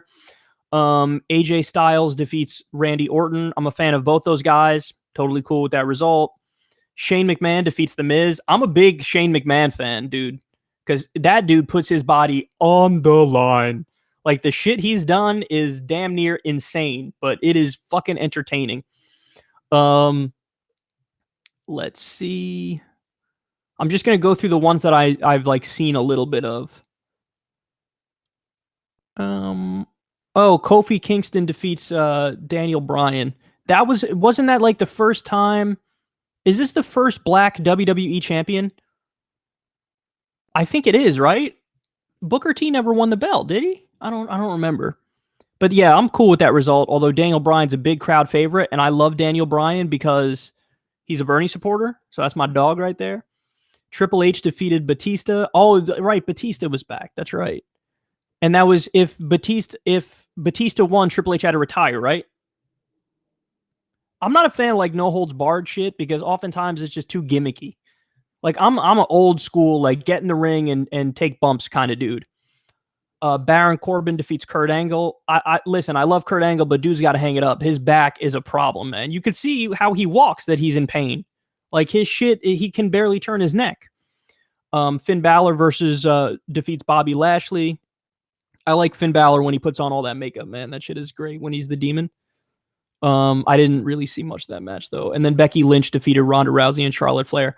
By the way, the one thing I was sure of is that Becky Lynch wasn't going to win that match, and then she won. So, yeah, I don't know. I think it was overall, from what I watched, it was pretty good WrestleMania. And I think Vince finally gave the people what they wanted a little bit, which is nice. And I'm happy Batista's back. By the way, he's also a Bernie supporter, so Batista's my dog, too. So, yeah, overall, pretty good WrestleMania. Okay, back to the super chats, bitch. Here we go. Did you ever get into financial trouble from gambling? No, not really. Listen, the only gambling I ever really did and ever do is playing poker. I'm not a sports bettor. And I've only done roulette like maybe 5 times, and I've won every time because I do the martingale system. For those of you who don't know, go read that on Wikipedia if you haven't. You'll enjoy that. Because you can actually go to a casino and do it, and you're probably going to win. So you might, if you want to go make a couple bucks, go do that now. But yeah, I've never really been a big gambler. No sports betting, a little bit of roulette, but all poker. And poker is, there's definitely luck involved, but it's also a lot of skill. So I'm net when in poker tournaments, I'm definitely net up quite a bit of money. Like I've won from going back to high school to this day. I'm a pretty good tournament player, but I'm not that great at poker cash games, but I just don't play that many cash games because I know I'm not that good at them. So, so no, I've never really been in financial trouble from gambling. What do you think of these heretics that say Beta O'Dork is somehow better, objectively better than Bet on My Stork? Wrong. They're just wrong. They're just wrong. That's too It's too mean-spirited. It just doesn't land. People are going to look at you like, why are you saying that? Whereas bet on my stork just makes people laugh because it's so ridiculous. Hey, Kyle, can I get a beta? Like Jesse Lee Peterson. Also, how about instead of a border wall, we build a seawall to protect against rising sea levels? Yeah, Mark, from your lips to God's ears, that might be necessary. Somebody's asking me about Gravel again. I already kind of touched on that a few times. If you do an interview with the Needle Drop, you will reach so many more people. I already spoke to him once. He is a fan of your show and also a huge influence to the most expressive of people, that being musicians. Yeah, I've spoken to him once. Not against doing it in the future too.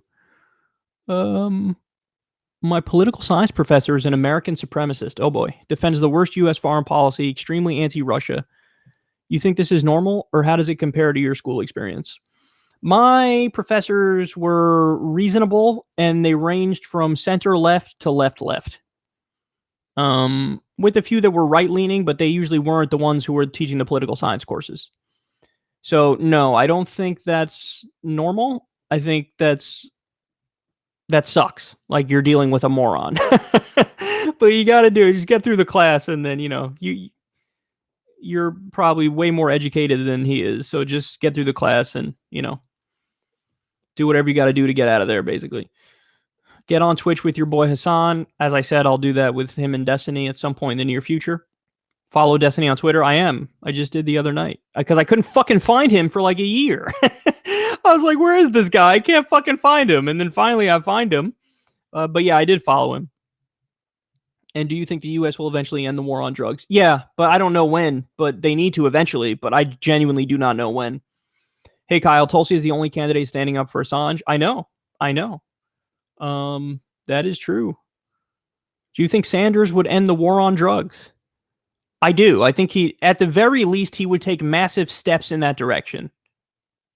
But again, it's hard to predict when all this stuff will happen because there's so many variables at play. But yeah, if Bernie gets elected, I think he will at the very least take giant steps towards ending the war on drugs. Giant steps. That's at the least. At most, he actually will just end it. We like the Secular Talk lives because we get more of an opportunity to talk to you. Yeah, I mean, this stuff is fun. It's different. It's totally different. There's really no prep. I'm just kind of talking and answering stuff. But yeah, it's usually these are longer than the actual show. Oh my God. My ass is like fucking hurting from being in the same position for so long. Jesus Christ. Wow, that was weird. Yeah, they're just longer usually. And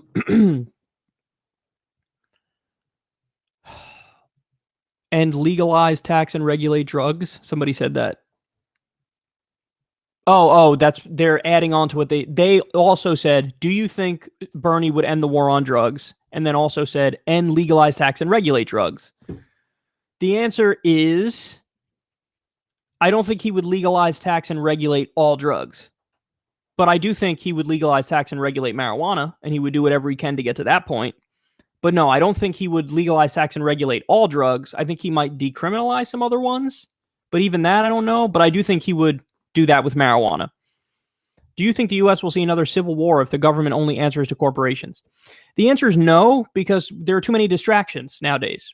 Like, if you really think about it, the government, and not just the government, society has done a wonderful job pacifying us. Because, I mean, we got fucking computers, we got Netflix, we got Twitter, we got Facebook, we got a million forms of entertainment. Like, there's just too much shit to do that's fun where nobody's going to, like, really? You're going to go put your life on the line and die in a civil war? Like, no. And by the way, they would destroy us because they have nuclear weapons. They have all types of weapons. We got fucking Ruger 22s. So, yeah, I don't think there's going to be a civil war. It's just, no. That's like we're if you're thinking that stuff, you're a little too deep in our political bubble here where you're not seeing it through the eyes of just the average Joe and Jane. Do you think the U.S. We already answered that one. Have you seen Rogan called AOC stupid and her 70%? I haven't seen Rogan called AOC stupid. I I think she's been, like, her and Ilhan Omar and a bunch of others, they've just been relentlessly smeared in the media. So it's hard for them to keep their approval ratings up when, like, it is just relentless, nonstop hammering, lying, smearing, mischaracterizing, and all that stuff.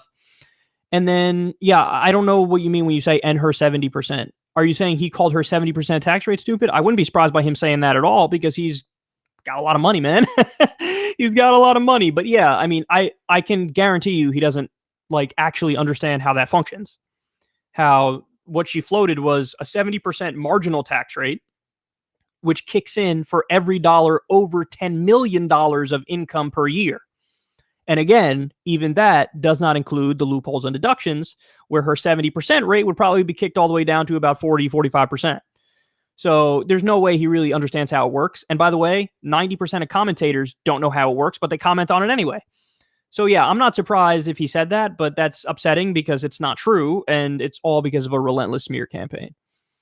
You versus Trump for 18 holes. You win, Bernie becomes president, he wins, he gets 4 more years. Do you take that bet? Yes, I take that bet, but there's got to be multiple people there with us and standing next to him the entire time, making sure he doesn't cheat, because he's a well-known cheater at golf, like, and next level type shit. I'm not talking your regular, hey, you're playing on a Saturday with your buddies and you fluff up your ball in the rough a little bit because you're there to have fun and you're not trying to hit it out of a fucking divot. I'm not talking about that kind of cheating. I'm talking about the cheating where dude picks up fucking 30 footers and says, that's good. So yeah, I would definitely take that bet, and I would definitely win. 100% I would win. My handicap usually ranges between 4 and 8, like in that area. And he says he's like a 2 or 3, but he ain't no 2 or 3. He's like a fucking 12 or 15 or something. So I would take that bet, and Bernie would become president. I'm a huge fan of you, and you woke me up politically, but I feel like you bring way too much legitimacy to the argument that Maduro is a dictator, which is propaganda.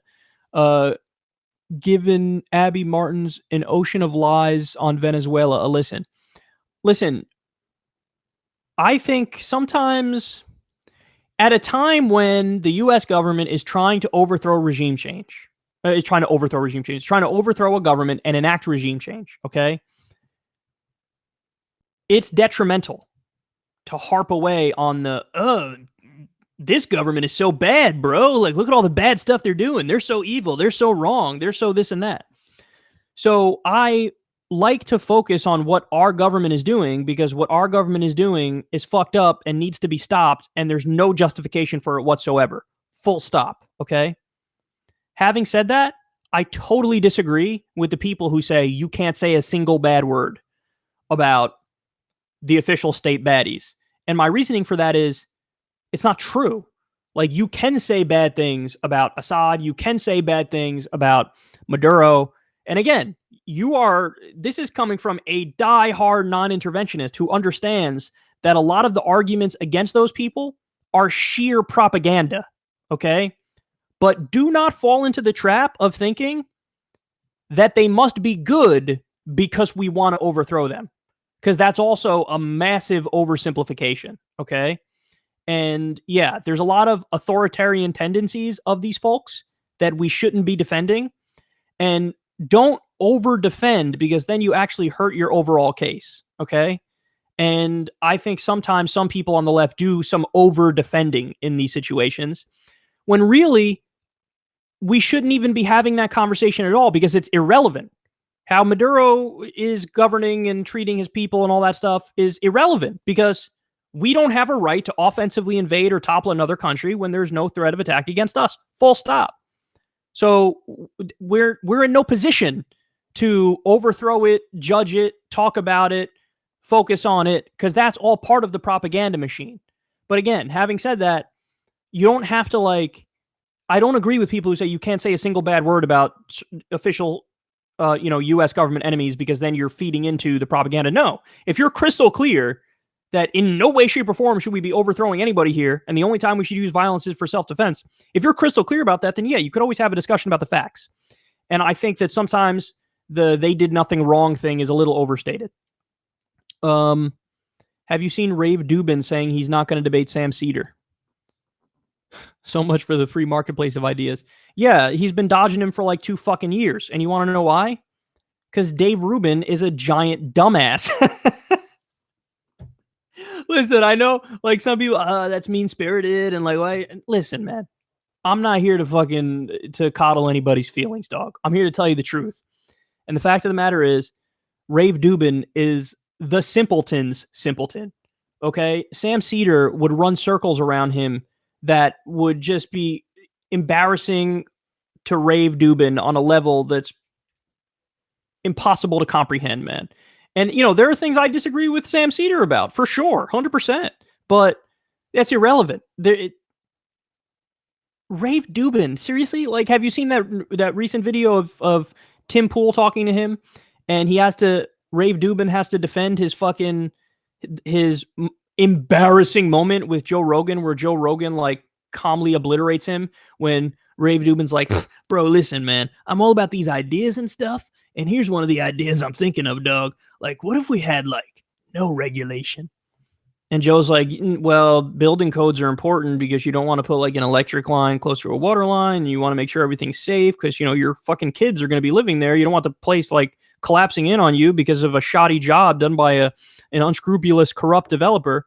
And Dave's like, bro, listen, man, like, on an intellectual level, like, I hear what you're saying, bro, but on, like, an intellectual level, I like that argument of having, like, no regulations and stuff. And, the builder always wants to do the best job possible because, like, nobody's going to buy from them if their buildings are collapsing and stuff. And Joe's like, dude, that's not true. They're going to cut corners to try to make as much money as possible in as short a time as possible. And he's like, I'm all about these ideas, bro. He's just so stupid. Like, he's not even close to intelligent. Like, he gets halfway through a sentence and you're like, oh, stop. You're embarrassing yourself. And Tim Pool wasn't even trying to get Rave Dubin, but, like, he starts talking and you're just like, oh, you're fucking driving this thing into a ditch, bro. Just stop. Let it go. And he was trying to say, like, no, I don't even care about, like, the nitty gritty of regulation. Like, I didn't really know about all the details. I'm more about the ideas. Like, he said it when trying to clarify his stance. Like, you're not helping yourself, dog. Oh, God, so stupid. He's so stupid. What do you think of Destiny? Would you be open to talking to him? I feel like you would have an interesting discussion on free speech. Yeah, like I said, like 4 times, I'm going to talk to him and Hassan Piker. Hello from Germany. We are about to expel the U.S. ambassador as he openly implied he's working to unseat the current government. Wow. So, yeah, that's crazy because we always cry about, no meddling in the elections, and now we're interfering in Germany's elections. When will Kyle release his tax returns? I'm on. Listen, I'm under audit, and as soon as I'm not under audit, we're gonna. Did you know Trump said that again, like this week? Because of the Bernie thing that the media is hyping up, they're now trying to bring in. They're, like, looping Trump back in and, like, what about your tax returns? And he said it again. He's like, I'm under routine audit, and, like, I'll tell you, my finances are very clean, tremendously clean, some of the cleanest, and you love to see it, folks. And I will release. It'll be unbelievable. I have to tell you. But when I'm not under audit, what the fuck are you talking about, bro? You've been saying that for, like, 3 years. You're not under a 3-year audit, you piece of shit. He's just such a liar. He lies, like, on another level. Your map needs to be a Peterson projection. I don't know what that means. You inspired me to major in political science. What different kind of jobs should I go for with that degree? That's the difficult thing about a political science degree. Now, I got a political science degree because it's the only thing I could really stomach to learn about where I enjoyed it. Okay? I started out with psychology. And then I did a major in political science because psychology, there were some things I was like, I don't like this as much as I thought I would. But I have a background in psychology now, so that's good. But political science, that's the only thing I could stomach to learn where I felt like this was important and interesting and I could really follow along and not lose. Like, my attention span would have been fucking everywhere if I had to study something I didn't like. So I liked it. But in terms of what most people do with it is they go on to become lawyers. That's what most people do with a political science degree. But obviously I didn't do that. I mean, you could get involved with political campaigns, but honestly, there's going to be no money in that early on, and maybe later on there is, but I don't know, what you're looking to do for your career. But that's the thing, is it's kind of limited with the degree once you get it. But again, you might be in the same boat I was, where you said, this is the only thing I care to learn about. So yeah, I don't know, man. You're going to have to think about that a lot and ask yourself what you can do with it, because there's no easy answer, because it's actually a very narrow, it's a very narrow scope of expertise that society doesn't really appreciate that much. So it sucks, but it's also the only thing that I could care to learn about. So I wish you luck, but I really don't have a great answer. But I'm sure if you think about it, you'll figure something out. Maybe get involved with political campaigns if you don't want to become a lawyer, and then see where that takes you. Somebody's asking me about Mike Gravel again. I already answered that a bunch of times. He's running for president just to call out U.S. imperialism in the debates and plans to drop out after. He needs 50,000 more donations to get into the debates. I mean, listen, if you guys want to see him on the debate stage, and I will say this, he will kick ass on the debate stage and take no prisoners, pull no punches. But yeah, me personally, when you have Tulsi and you have Bernie and you have, like, we have a very left contingent that's going to be aggressive. So it's just weird to me. Like, it seems like a vanity trolling type thing.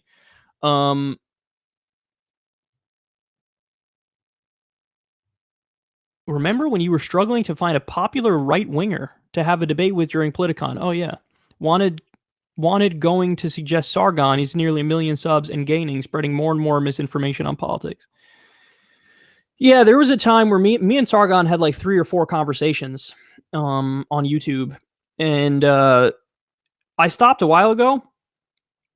I think he shifted further and further right. I don't know if he would admit that or acknowledge that, but I think it's pretty clear that he has. He said early on when we launched Justice Democrats that he supports it, and then he did a giant hit piece on Alexandria Ocasio-Cortez that when I watched it, I was thinking to myself, and I'm a charitable dude, man. I try to say to everybody, like, I try to view it as, never bad intent, just they're giving their honest opinion and all that stuff. But I watched it and I went away from it going, that's as close to a hit job as I've ever seen. Just mischaracterizing shit and straw manning, and so I haven't spoken to him since. But yeah, I'm sure he would debate me, and I'd be fine with debating him. But I'd prefer to do it in some sort of an official setting, whatever, Politicon type thing. But it's funny because you still have like all of the first, like the number 1 tier name conservatives kind of ducked me. Didn't kind of duck me. They ducked me. Ben Shapiro. We floated a bit. He's not debating this year, bro. Candace Owens.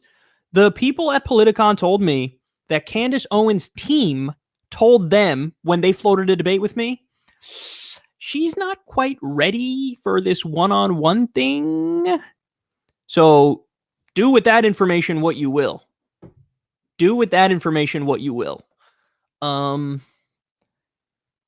Yeah, she ducked me. All the, the top tier ones ducked me. And some of it I'm sure is because some of them don't know who I am, but a lot of them do know who I am, and they ducked me. So credit to Scotty Nell Hughes for even stepping up and having that discussion. But yeah, we'll see what happens in next year's Politicon. Maybe one of them won't duck me from now on, but we'll see. I haven't heard from Politicon yet, and it's a little while off. But I will likely be going.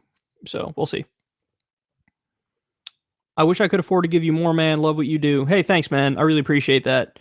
And if you are in a position right now where you can't donate, guys, it's okay. It's okay. No worries.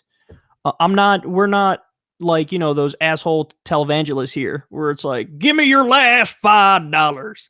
Like, no, your livelihood and your well-being is a lot more important than this show. But yeah, if you're in a position where you can, thank you very much. I really appreciate it, and it means the world. And thank you to everybody who watches anyway. All right, here it is. Everybody. The Progressive Voice asks, I knew this was coming. Best lefty debater. Are you better than Destiny? He's been waiting for this, bro. He's been waiting for this. Okay, listen, I like Destiny. I like him a lot. I think he's a really cool dude. I've watched some of his stuff. I think he's very entertaining. I think he's whip smart. I think he's great at what he does, and I think him and I having a conversation, we'd probably agree on 90 to 95% of the issues. And I'm happy, I love seeing other left commentators thriving and doing well, because it's more about actually spreading the policy ideas and the goals and the influence more than any kind of self-aggrandizement or narcissism or selfish pursuits. So I love him. I love what he does. I think he's a wonderful debater. And I mean all that very sincerely. I find him entertaining and very intelligent. But having said that, yeah, of course I think I'm a better debater. I think I'm the fucking Michael Jordan and Tiger Woods of debating. I always felt that way. And I've always been that kind of a person where I have there's something wrong with me where I have this weird need to make other people understand me.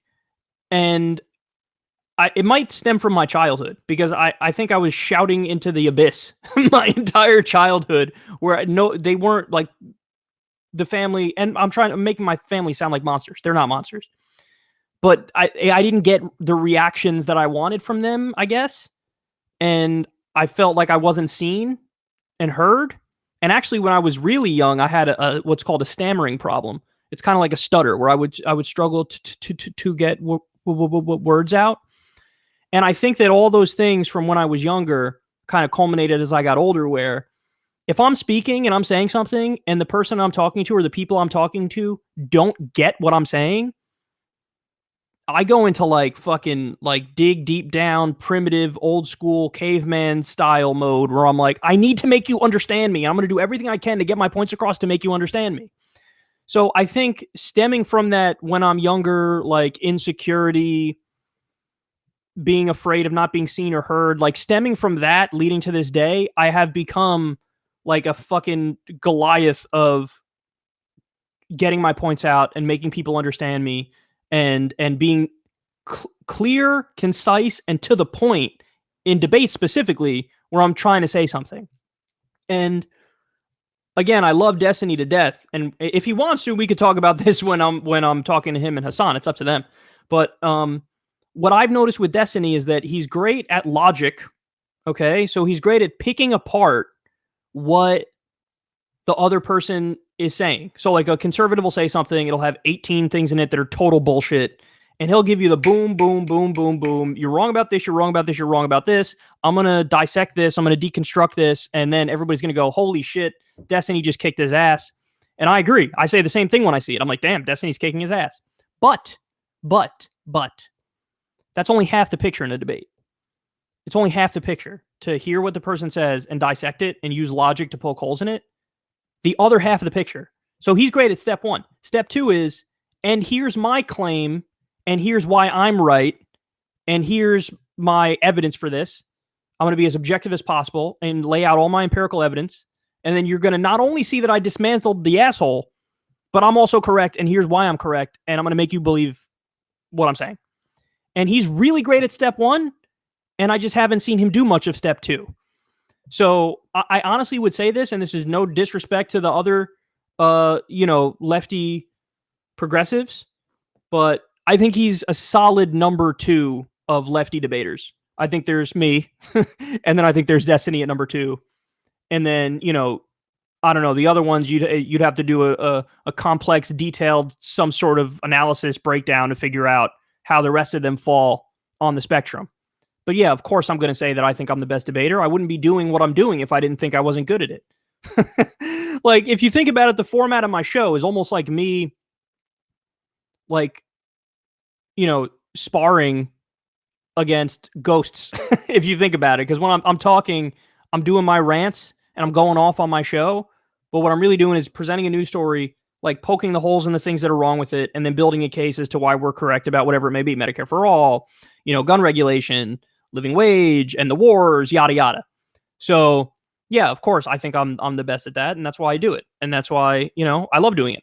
So, and again, no disrespect to Destiny. Love the guy. I'll be talking to him soon. And I think he's a solid number two, but of course I'm going to say I'm number one. Absolutely. Not even close. One of my dreams, Kyle Kulinski and Anthony Bourdain shooting the shit about politics over food in New York City. Hate that it won't happen. Damn, Carlos. That's actually really sad. That like really hurt my feelings. Like that's kind of true. Like that would be super cool. But yeah, that's never gonna happen.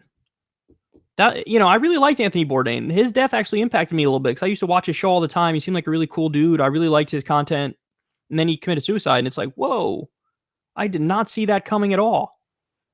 So yeah, really sad. Okay, I just got to do a few more, guys. I'm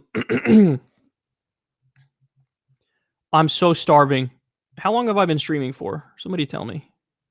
What do we got here? Here, I'll take a look. Actually, it won't tell me that much. It says 2 hours. I'm probably approaching the 3 hour mark. It feels like I've been talking for 5 hours. Okay, I'll just do a few more, but I really have to eat. I'm starving, and I apologize because so many people donated, so many people asked questions, and there's just no way on earth I can get to all these questions. It's an endless sea. And honestly, I said before I'd be here till 11 if I answer all of them. It would be later than that for sure. All right, hold on. Here's my question for everybody. Speed round. So should I go through the questions and give speed round answers? Or should I just do a few more and give the thorough answers? Type in the chat 1 for speed round, 2 for thorough answers. 1 for speed round, 2 for thorough answers. And I'm going to have to wait a second because I think there's like a 30-second lag or something here. Pretty sure there's like a 30-second lag. I'm seeing more 2s at the moment. 2, speed round, 2, speed, 2, 2. 1 for speed round, 2 for thorough answers. I'm definitely seeing more 2s. Somebody said 3. And somebody said Adderall. I'm assuming they want me on Adderall in order to for me to talk for like 8 hours. Rave Dubin just commented something. I'm seeing more 2s. I was kind of expecting you guys to say 1, give the speed round answers to get through as many of the comments as possible, but most of you guys are saying 2. So in other words, just keep doing what I'm doing. All right, fair enough. Right now, the UK and Ecuador have a written agreement that Assange cannot be extradited to the country that used the death penalty. So no USA, right? They're going to violate that shit in a second, dog. They're going to violate that, I bet. I'm a conservative, but I listen to you often, Kyle. Ben Shapiro is much more of a libertarian than you give him credit for. Not at all. The idea that he's only popular because he talks fast is nonsense. No, that's not. It's not that he's only popular because he talks fast, but that is a big part of it. That is a big part of it, but it's not the only reason. I'll grant you that. But no, he's really not that libertarian at all. He's libertarian in all the wrong ways. He's libertarian about like, oh yeah, deregulate the market completely and everything will work out and capitalism is awesome. But like, he's for so many wars. And a lot of people have actually said to me like, oh, that's when he lost me. And that's when I began my deconversion away from Ben Shapiro-ism, is when he started shilling for fucking like neocons like John Bolton and the worst asshole warmongers in the world. Because people see through the warmongering shit, man. A lot of people look at wars and left and right, and they're like, this is stupid. Why the fuck are we doing this? So a lot of people have been deconverted from him because of that. Debate David Pakman on his smears of Ilhan Omar. I haven't seen him smear Ilhan Omar. But yeah, there has been many smears of Ilhan Omar though recently, and it's getting scary because they're really like close to fucking incitement. And it takes a lot for me to say that as a free speech absolutist, but a lot of this stuff is getting dangerous, and she's had her life threatened multiple times already, and they're just fucking feeding into that machine. Great job with everything, Kyle. What are your thoughts about healthcare, EMPs, and if there would be a negative economic impact if Medicare for all lands? No, I don't think there'd be a negative. I think the positives would far outweigh the negatives, but there would be some job loss because you have a lot of like unnecessary jobs in our bloated, disgusting, giant, rapacious middleman gross system. So there would be some job losses in specific ways, but in other ways, there might actually be a positive negative impact because you'd have a lot of people saving a lot of money on healthcare now because it would cost a lot less, and that frees them up to spend money in other ways in the economy. Are you going to debate Destiny? I just spoke about that before. It's not. I want to be talking to him and Hassan. I don't think that we're going to debate. If we end up debating about something, that's fine, but I don't think we're going to be debating. My libertarian friends talk about Medicare for all. We've just been discussing the use of the term developed nation when talking about single payer. Can you define? Yeah, the first world nations. the developed countries, the industrialized countries, basically. That's not a term that only I've used. It's a pretty well-known term.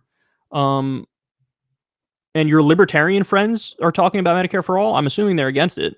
If they're for it, they're pretty weird libertarians. Not a political question, but are you watching Game of Thrones premiere Sunday? No, I'm waiting for Game of Thrones to be fully over to binge watch the whole thing. I'm not going to make the rookie mistake again. I'm definitely not going to make the rookie mistake again of starting a show before it's finished. Because, yeah, that's a bad idea. Because then you hit the wall and you're like, I got to wait for them to come out. And then it comes out slowly and you're like, fuck this. That's why Netflix does it right. They just release everything at once. I like that a lot more. But I will watch it when it's totally out. It's on my list of shows to watch. Somebody says stop being a liberal and read Marx. I actually wouldn't categorize myself as a liberal. I categorize myself as a leftist. I'm just not as far left as you want me to be.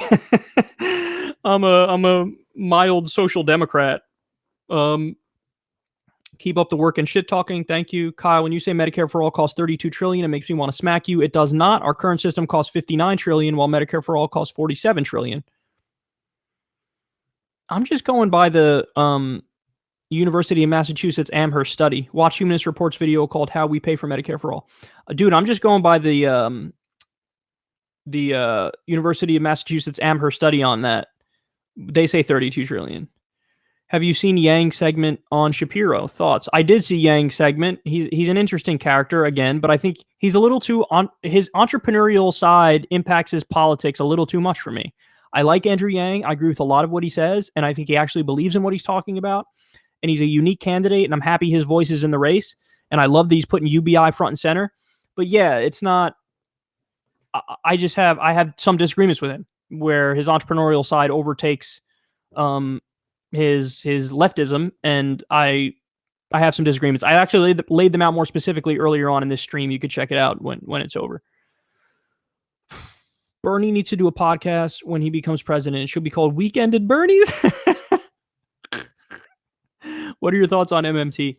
I've cited MMT a couple times on the show. I think there are a lot of insights that they have that are true and important, like public deficits usually leads to private surpluses, like we control our own currency and that allows us flexibility when deficit spending and stuff. But I do have some other disagreements with them. Like, I don't think... Like, I've had conversations with people who are from the MMT school of thought where they don't like the phrasing of, like, raising taxes on the rich to pay for X, Y, or Z. Like, I don't think it's inherently negative if something is deficit neutral. And I feel like with many of the MMT people, they kind of assume that something is negative if it's deficit neutral. But I'm actually cool with cutting back in a lot of areas. Increasing spending in some areas, but cutting back in other areas, like military spending, corporate welfare, you cut back on. So, and I don't think that's a bad thing, but they kind of get triggered when you talk about like, oh, we should cut spending in these areas. They'll just be like, we don't have to cut it. Doesn't have to be deficit neutral. Yeah, I know it doesn't have to be deficit neutral, but it's not necessarily a bad thing. But overall, yeah, I think MMT, modern monetary theory economists, they add a much needed voice to the conversation because we were kind of rigidly limited to Austrian voices and Keynesian voices, and that wasn't enough. Off cuff is good, but your research is phenomenal. Thank you. I appreciate that. What do you think of Trevor Noah? Used to like him. Now he's just a boring neoliberal fucking Democratic partisan hack.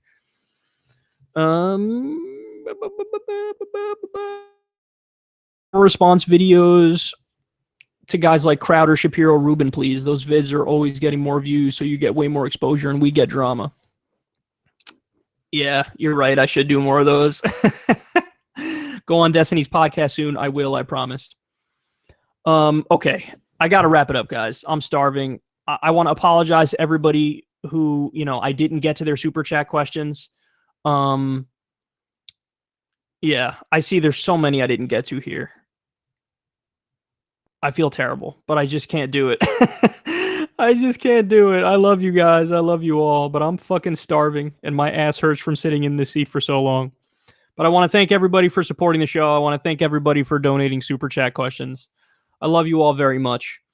I'll see you soon. We'll be back with the live show on Monday. And yeah, everybody enjoy the upcoming weekend. And if you're a golf fan, become one. If you're not a golf fan, become one. If you are a golf fan, enjoy the Masters because it looks fucking sweet, dude. This is going to be a sick, sick tournament. It already is, and it's only going to get better. And yeah, in conclusion, go Tiger Woods. Love you guys. I'll talk to you later. Peace out.